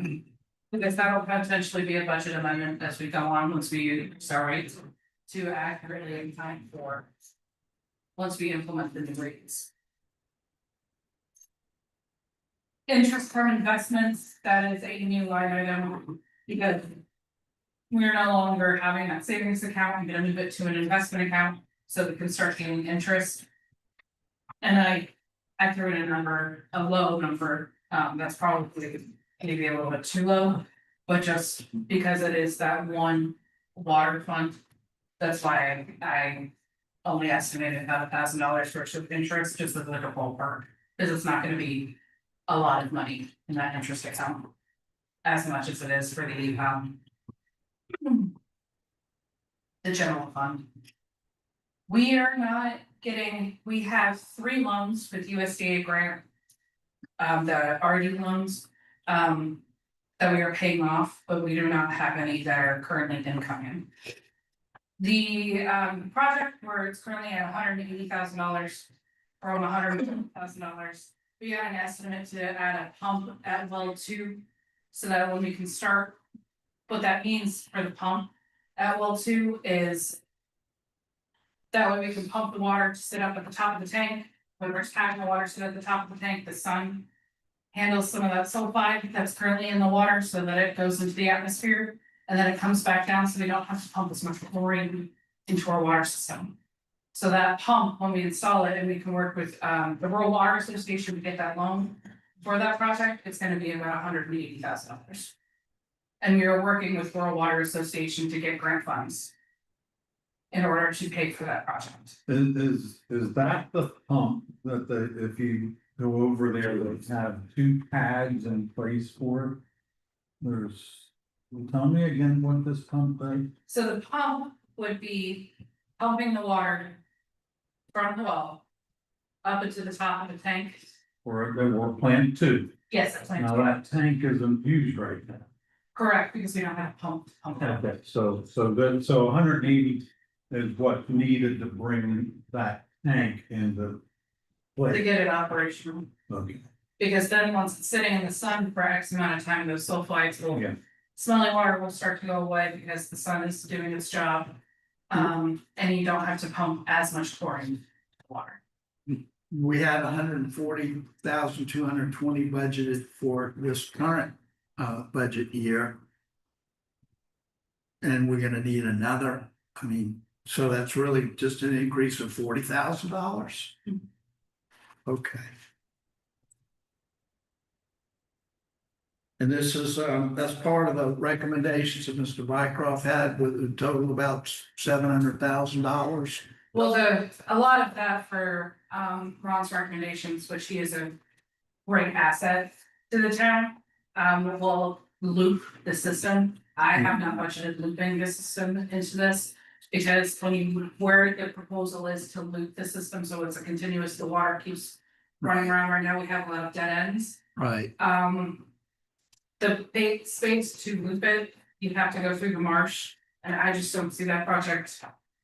It would take a lot more time instead of this current fiscal year than last fiscal year.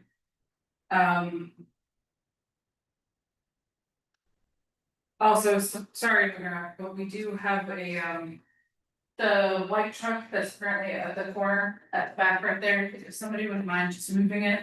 Our contractor needs to come through. Oh, I To think be I'm part of part it. of it. About the little.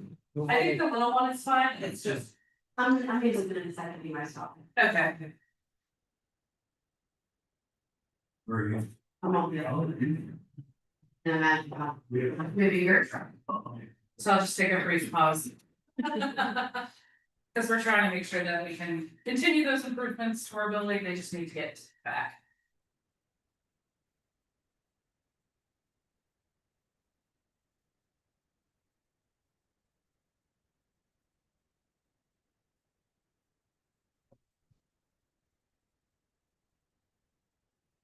I feel like I should have some Jeopardy music playing while we wait.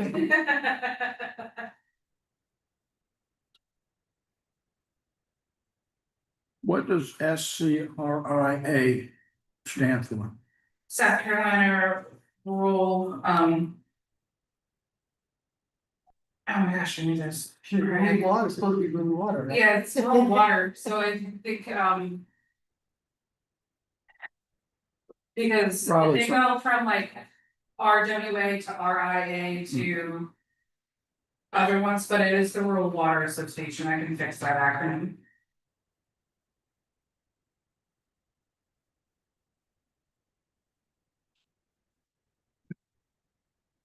The Rural Water Association is a great resource for the town, and we've been working very closely, Ron has to. With them.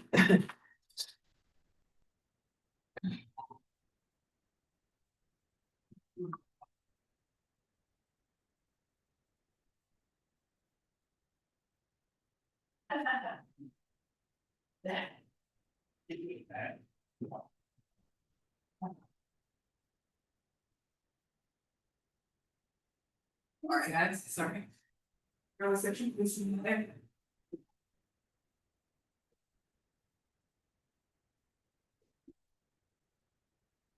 I don't know.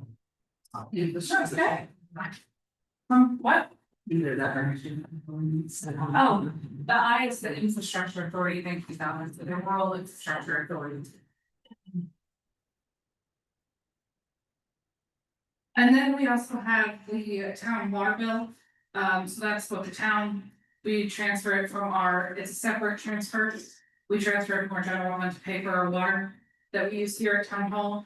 540 was a little bit too low. It's about $1,600 like total for like the year.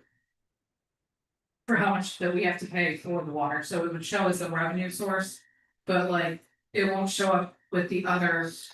Deposits because it's a transfer from our general fund into the water.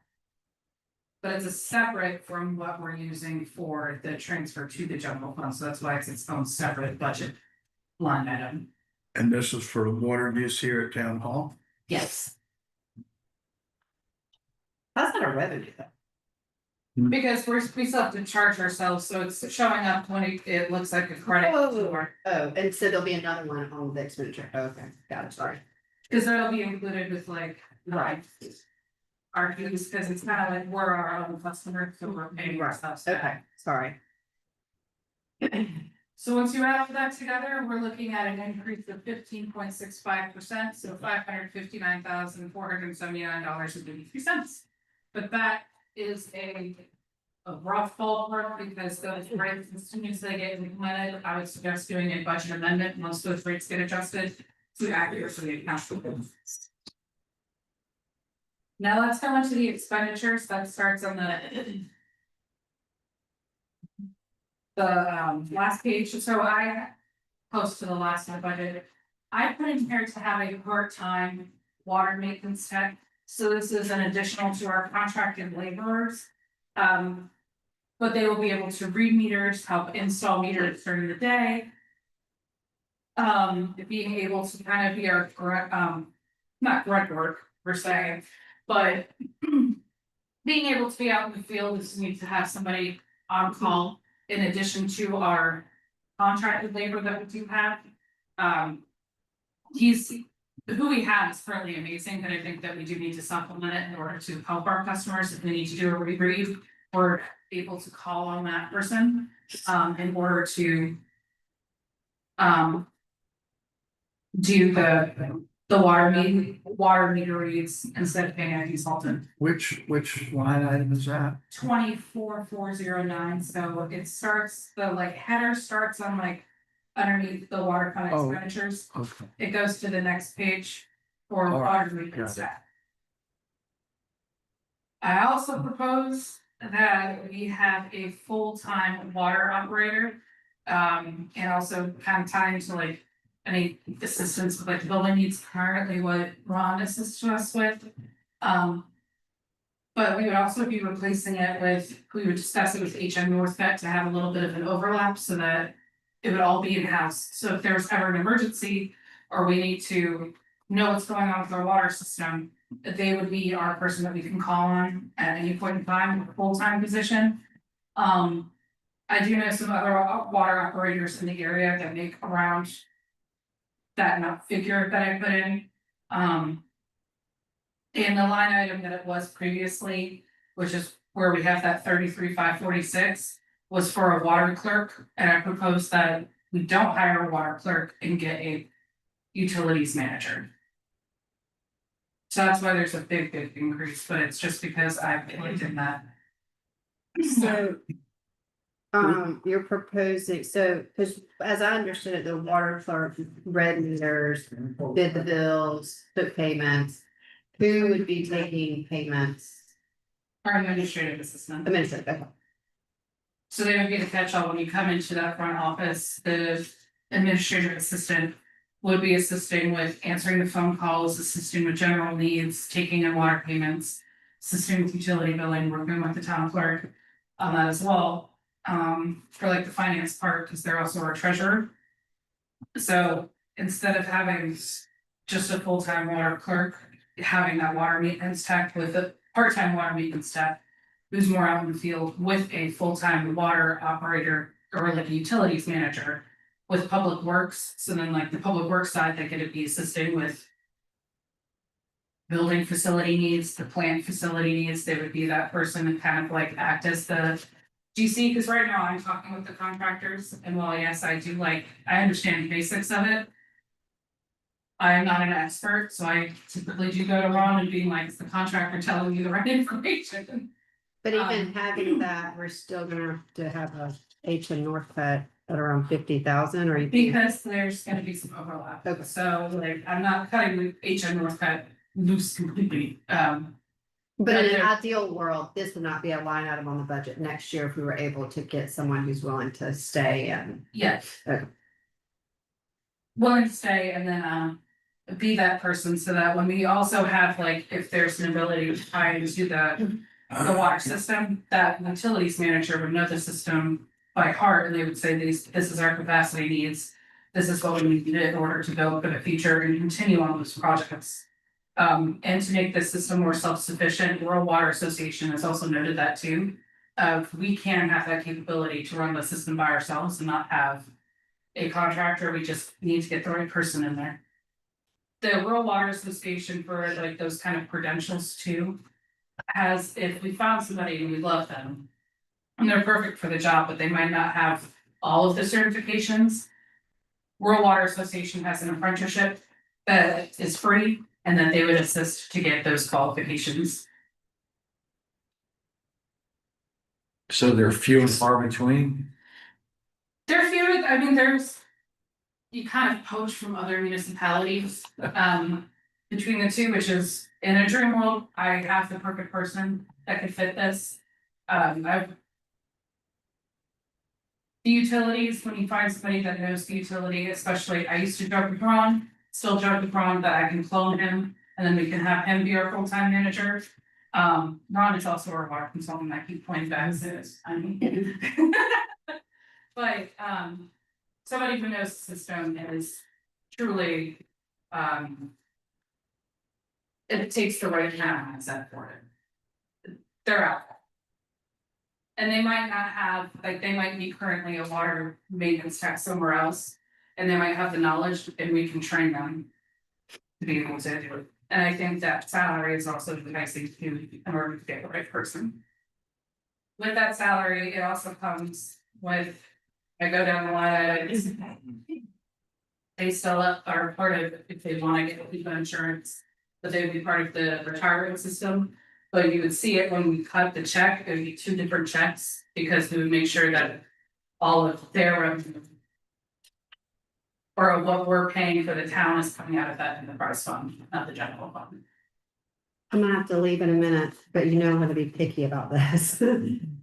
Separating the cost for the health and retirement, I already have that. But also, is there a way we could, some of these categories have specific to do with the employee, and then some of these just have to do with water department expenses? Is there one way we can get an idea like 4409, 4410, 4460? Would you like me to read? Like just to where it's just the employee cost, and that way we know if we have to pay, you know, for their dues or subscription, you know, any like seminars, and then keep the line item for the contractor, because I see 2 different. Would you like me to separate kind of like the general fund where it's like all Yeah. of the employees and what their cost is in one side? And then the other side is the other expenses. I Right, can do that. because I feel like shipping and postage, you know, that's a totally different thing than someone's cost of seminars. They're, Well, and with those qualifications for like what we need. For a full-time operator, we need that continuing education, so that's why. I know, I'm in agreement, I'm just saying it just needs to be under that category of employee, not necessarily just department expenses. Of course. Because I know that we do have a couple of people that will need to leave for different meetings. Some other highlights for like massive changes for the water software. Because we did, it was brought to my attention, we just purchased QuickBooks, so what I pitched for MuniLink for that $16,000. We'll continue to use QS1 for right now, since we just paid for it out of this fiscal year. Or last year, I believe, so there's no continuing cost to it, but the $720 is for the QuickBooks software. Because QuickBooks, it treats the water fund and the general fund as, while we are the same company, they're separated. So you have to have 2 different online QuickBooks versions. And the 25,000 last year was because we bought QS1.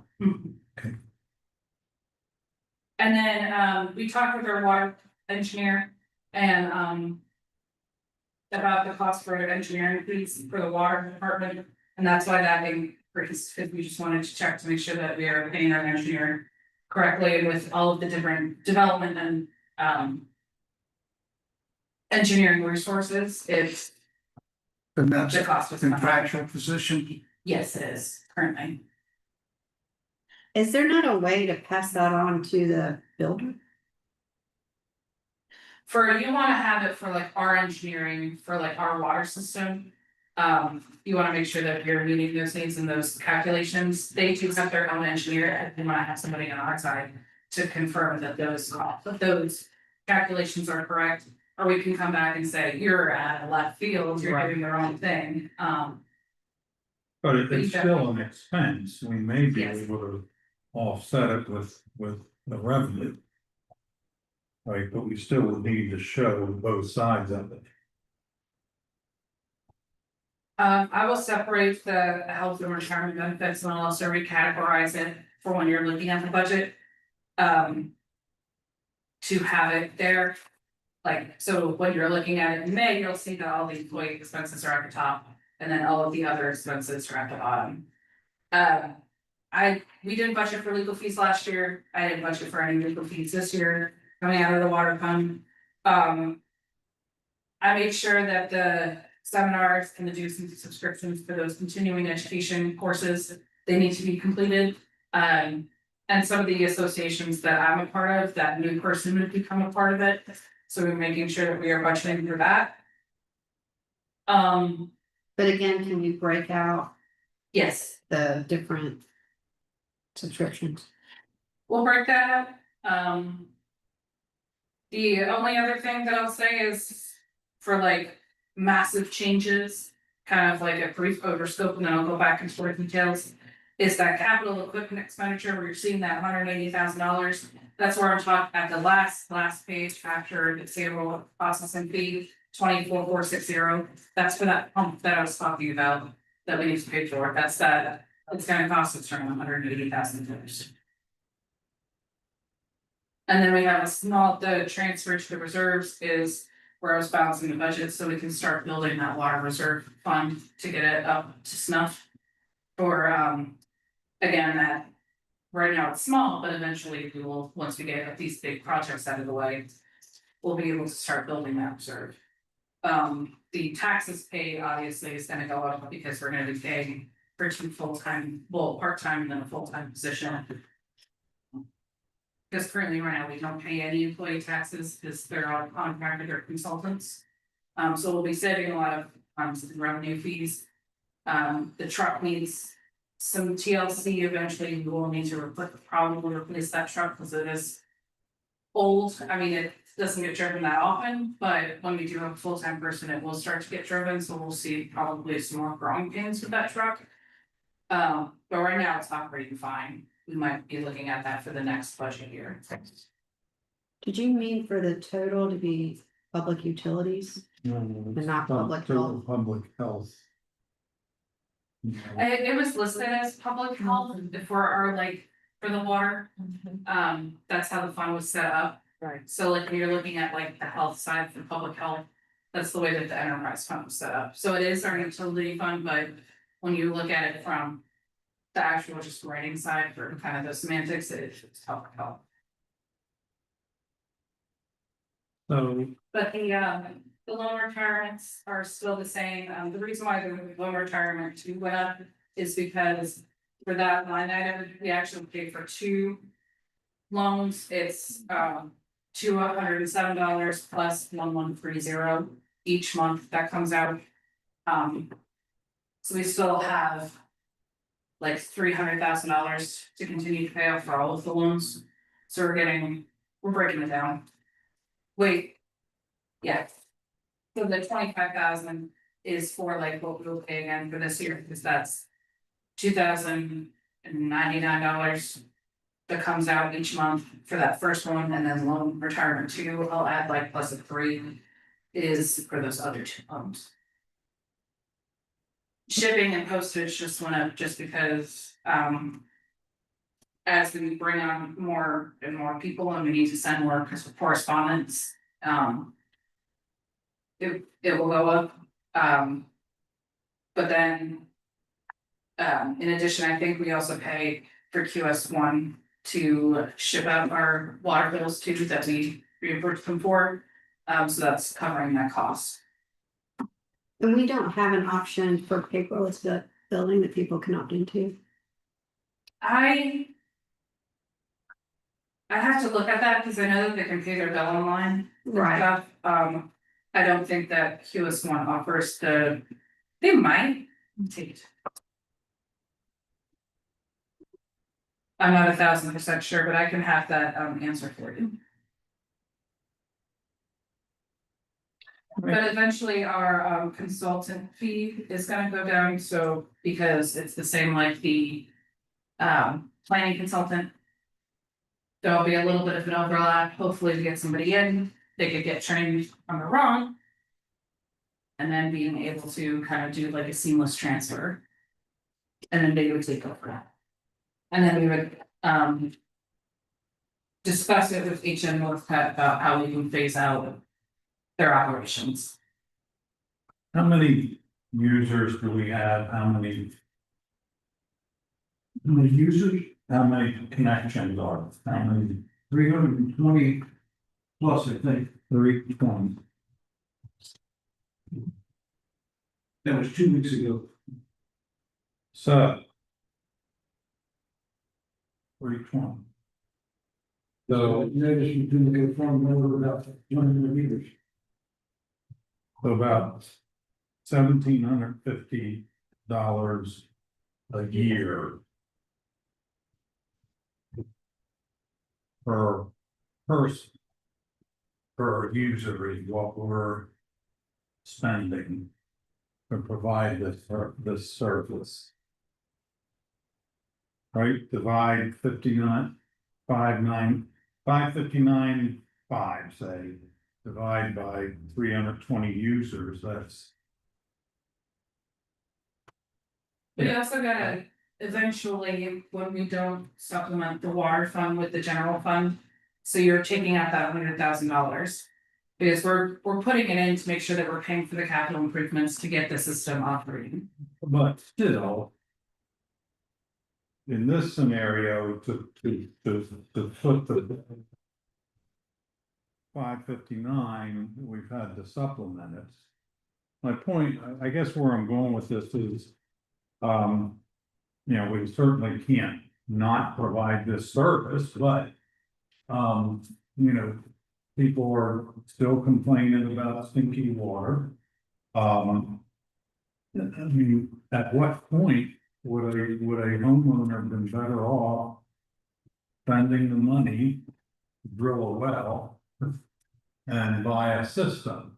I wouldn't say that because beginning. I think right now, the reason why it is so high is because you're paying with consulting fees. Yeah. And you're always going to be paying a premium. Once we have dedicated full staff members, that system is gonna be operating. We'll have systematic flushing. We're gonna set up policies to make sure that there's not stinky water. We're kind of, right now, our hands are tied because if, for instance, I had a water emergency on a Sunday. Right, yeah. I have to call 2 different contractors to get that fixed. Mhm. Instead of calling my one utilities, I actually contacted 3 people. Yeah. In order to make sure that the water got turned off, making sure that they got fixed properly. I mean, it did get fixed, but it took a lot longer and it was a higher cost, while that person is going to be paying us back for it. Mhm. The amount of time where it could actually be more efficient is having that staff member there. I think that also if we keep advertising to have people drilling their own wells, while we have 2 wells. There's a problem that we could arise with. Getting into our aquifer. So if we do more deep, if there are more and more deep wells, you can have saltwater intrusion, which is gonna cost everybody more because there's gonna be saltwater that's coming in. Which is not what we wanna do. We wanna make sure that our system is operating, so in that way people don't Mhm. feel the need that they have to drill in themselves. It's the same. No problem. water, though. You're drawing from the aquifer, but it's the same amount of water. It doesn't matter if it's coming out of a private well or if it's coming out of a municipal well. It's the same amount of water. So you will deplete the aquifer equally, no matter, it's just a method of extraction. Well, let's just say we could lower this from $17.50 per user. Let's just say we could lower it to $1,200 a year per user. We could provide this service and that expense. That's a hypothetical. That's still $100 a month per user. Right now, per user, I mean, I know it's just my wife and I. But we're not paying anywhere near $100 a month. I mean, what's the average monthly fee that our users are paying? It's $42, right, Ron? 42? It's 42, right? That sounds about right. $40 to $45 a month. Yeah. Yeah, so somehow. Yeah, we're doing a rate study. But, My rates have not been increased. oh, I know. I think that's what Yeah, he's I mean, getting at. a rate study definitely is in line to be done. It's just, I understand from talking to other small towns, you know, your water system. You know, it's a struggle. But we can't not do it. I'm just thinking out loud. Oh, we also have to raise the tap fee. I mean, we don't, Exactly. with all these new homes coming. There's no reason not to charge them another Sure. $1,500, $2,000 per hookup. I Yeah. mean, why are we not doing that? Why have we not decided to do that yet? Yeah. That helps, that Same reason offsets we a haven't big chunk of raised the rates. cost. Right. Right? I mean, other towns do it. I know Allendale does. I don't know about McCollumville, but I know Allendale. I mean, there's Allendale, Mount Pleasant charges crazy fees to build a house and tap fees and everything. Their numbers are crazy. And I'm not saying we should go that high. They do water and sewer though. Yeah, We just do. I guess. Do water. I understand. Yeah. But and that's what I'm saying. We don't need to go as high as they are, No, but we need to raise our number to help offset this number. You know, and help retire that debt that we have. That I think we're supposed to pay that off over I think it's like 20 years left on one of the notes at least. So that, you know what I mean? Oh, I know. We're on the right trail. We just gotta It's figure out a it's solution. a dilemma. Yeah. And there's a perception thing. As soon as the citizen is paying for water coming into their house, they're expecting Dasani grade water. But yet it's the same darn water that they would be pumping out of their well.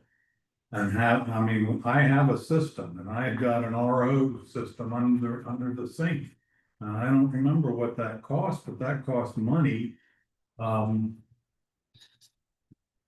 Because they're paying the town now for this water, their perception is it should be much better water.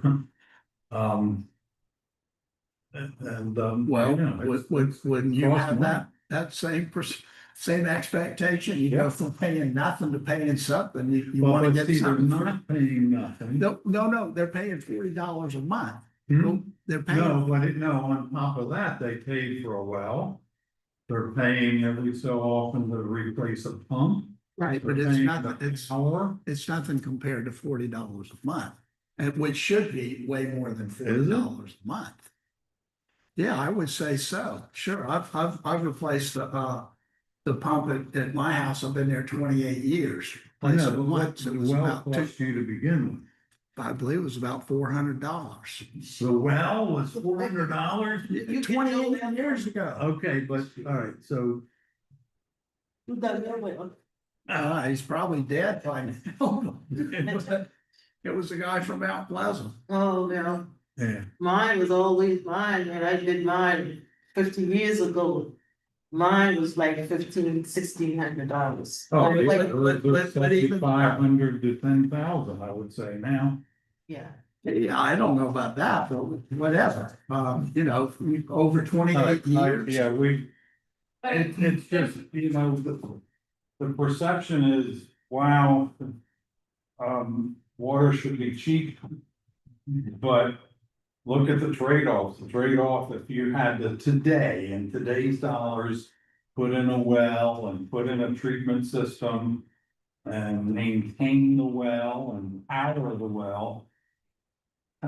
What does that cost you? Well, that's easy to find out. The internet can tell you everything. So I'll tell you my assessment, my house is 5.5 years old.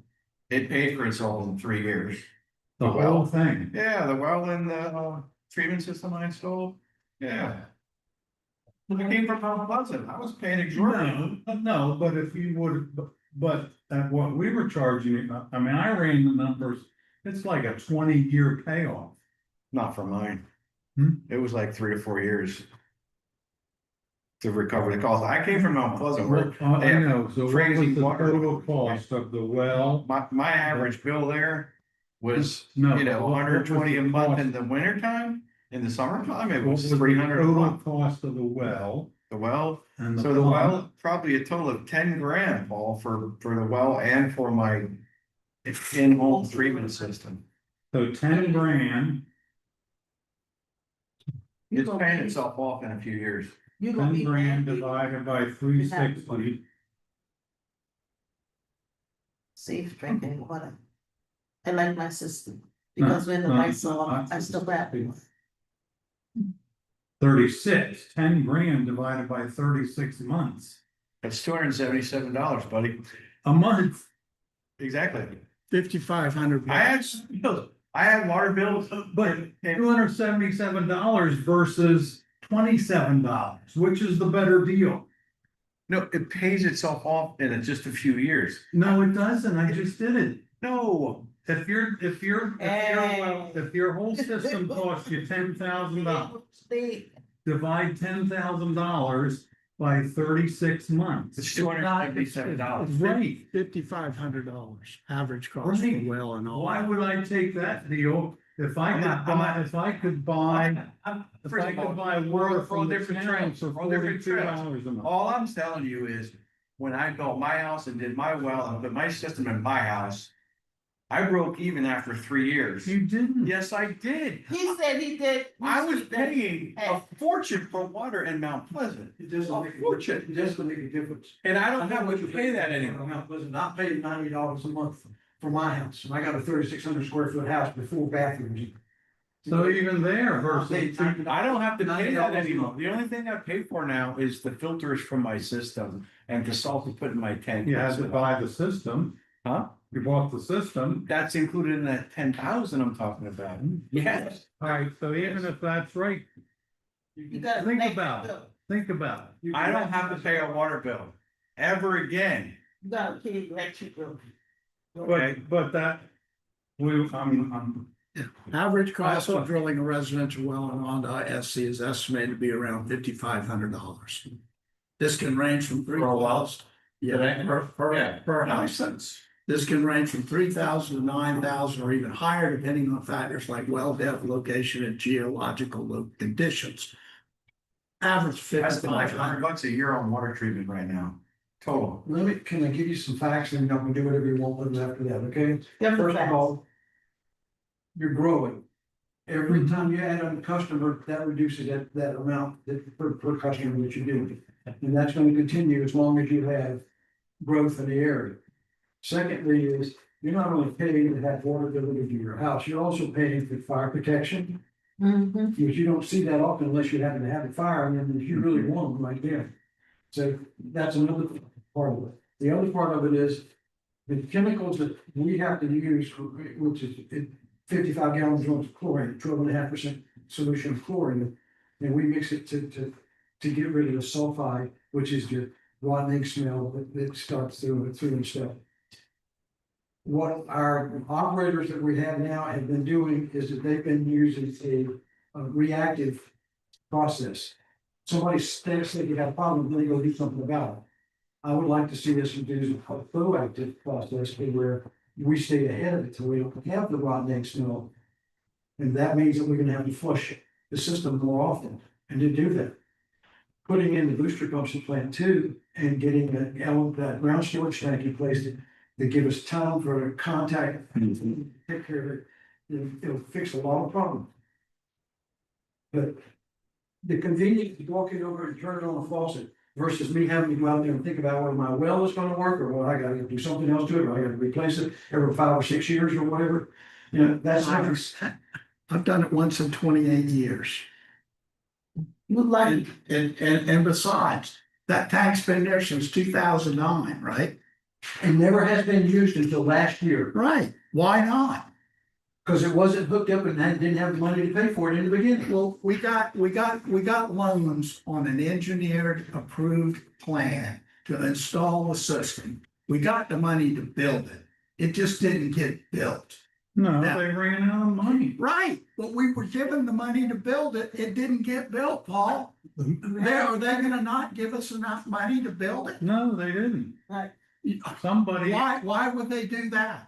somebody estimated wrong and, Well, and there yeah, were okay. escalation. Now we're getting There were cost someplace. escalation. Now we're getting someplace. Okay, but that's water over the. Something that happened. Yeah. But I'm just saying, if it had been correctly to begin with, we wouldn't even be having this discussion right now. Absolutely right. I can't argue with you. You're Okay. absolutely Now, right. let's stop What's your beating around point? the bush. My What's your point point? is that the people that get the service should pay for the service. End of story. That the taxpayers should not be paying, even more so, the people, you've said that folks are on the system that aren't in the town, how many of these 320 people have access to the system that aren't in the town? I don't know that number right now. Ballpark, 2, 5, 10?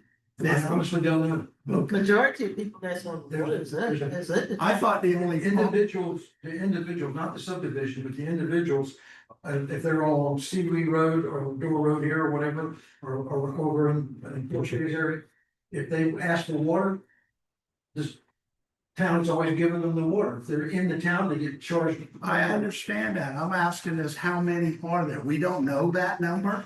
I was under the impression the only entity that received water that was not in the town was the gravel soccer field. Yes, sir. So we don't know how many people are getting water that aren't even in the tank. We do not know that number. But here's We a. can get that number for But you guys. birds are pretty good money, get water from us, they're not in the town. Okay, well, it wasn't there. I mean, they're not even paying taxes. So they're getting water without even paying taxes to the town. The water is not being charged at a market rate. It is being subsidized by the taxpayers of the town through the general fund to the tune of whatever it was there. I'm not- $75,000 last year. No, And then we're it's talking about this year. $1,000, but that's the point that I was trying to make is we need to. I'm trying to plan for the future, but we're not subsidizing the system. I know. Yeah, it's gotta pay for itself. Why, We've and got why to isn't it? Yes, but right now, we're making the improvements to do that, right? So previously, I'm not sure. We need to get the people in there. We need to have the operator and we need to start getting the booster pumps. And we need to start doing the system flushings. This rate study. It's not gonna be, if I could snap my fingers and not have it be supplemented by the general fund, that'd be amazing. I would say, yes, let's go.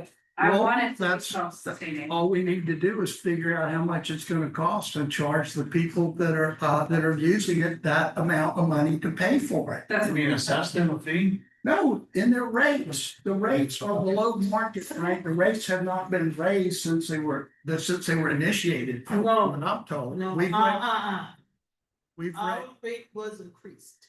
okay, when was that? I can't remember, price, but our rates was, cause it started off at $26. Now we paying $40-something. And we're Right. still not paying for it. Huh? Base rate is 30. It's time, It's $30 for the base rate. Yeah. And that's if you use below that amount or you're not tied into the system and we're allowing people to pay Right, alternatively. yes, sir. But I doubt there's many people that use that little water. That are tied into the system. That's not much water. $26 a month. That's when we started. Excuse me, 30, even $30 a day, that's not. What's yours, Paul? You said 40, No, it's $35. 35. My water bill I know. is run around, Somewhere around there.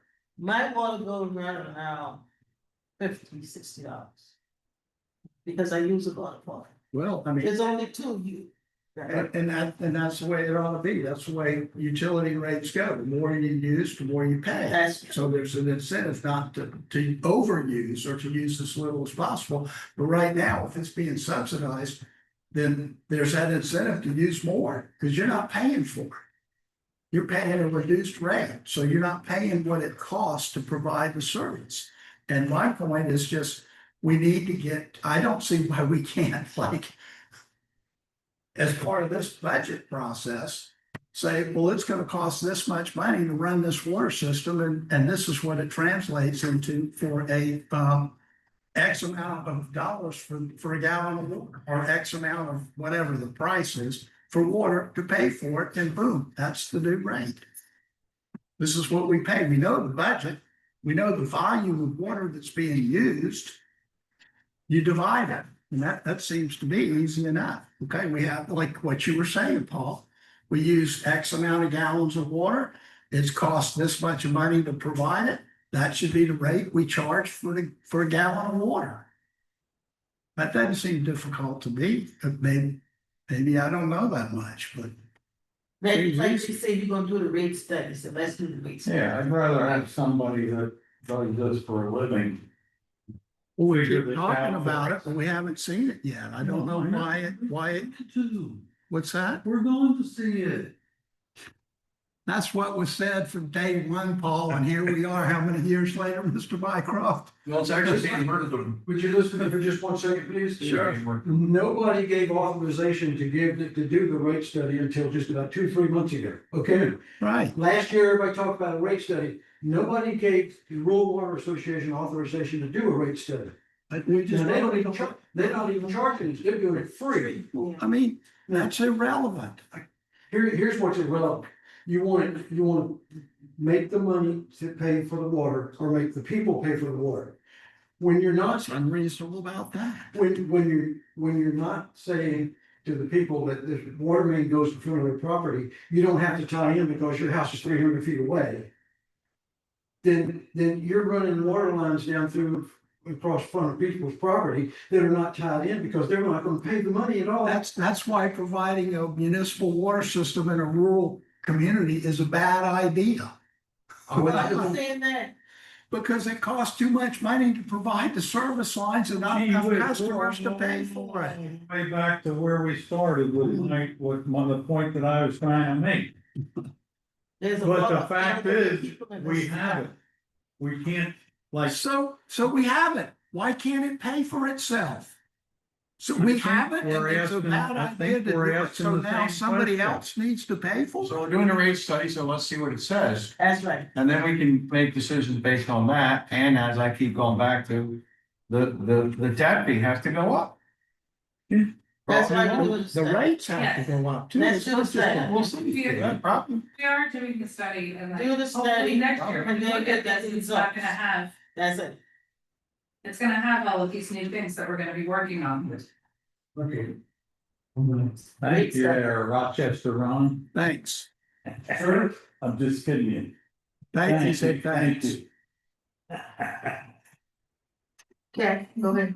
Well, that's all I have for the Okay. water budget, that's All it. right, that's it. We got a little bit off tangent. Thank you. you. You're welcome. Any other No. questions? I do have one thing that it came to me just recently, and maybe we covered it. This is back on the expenditure side of the general budget. We have a contract planning engineer that we pay to review subdivision plans and subdivision construction plans and do some other, maybe inspections. I don't even know exactly. But that's Mr. Seabrook, and I don't know if that was included in the expenditure. I'll ask him to separate the water expenditures versus the other parts of that engineering cost, separate the two and put the general fund in this. These are also our water engineers, so we start doing our calculations and also reviewing. Right, the subdivision stuff. Okay, thank you. You're welcome. Any more questions? Thank you very much. Thank you. It's been very. Sorry, we got a little bit heated about the water, guys, but they're both balanced. I would make sure that they're just, some of these notes, if I can't get them all done by May, I'm gonna work my hardest by May 1st. To get these edits done, and if I can't, I'll make that note so that they're available for the June meeting. That'd be fine. That's fine. June will be where this one, we're having a full hearing on budget. Thank If we you. make any amendments to it, you can do that at the first reading too, after you see another copy, I'll also make sure that they're page numbered and that the titles are at the top so that it moves with each of the pages too. Thank you. You're welcome. Thank you. Thank you. Good. That's all I have. Good job. Alright. 4 minutes early.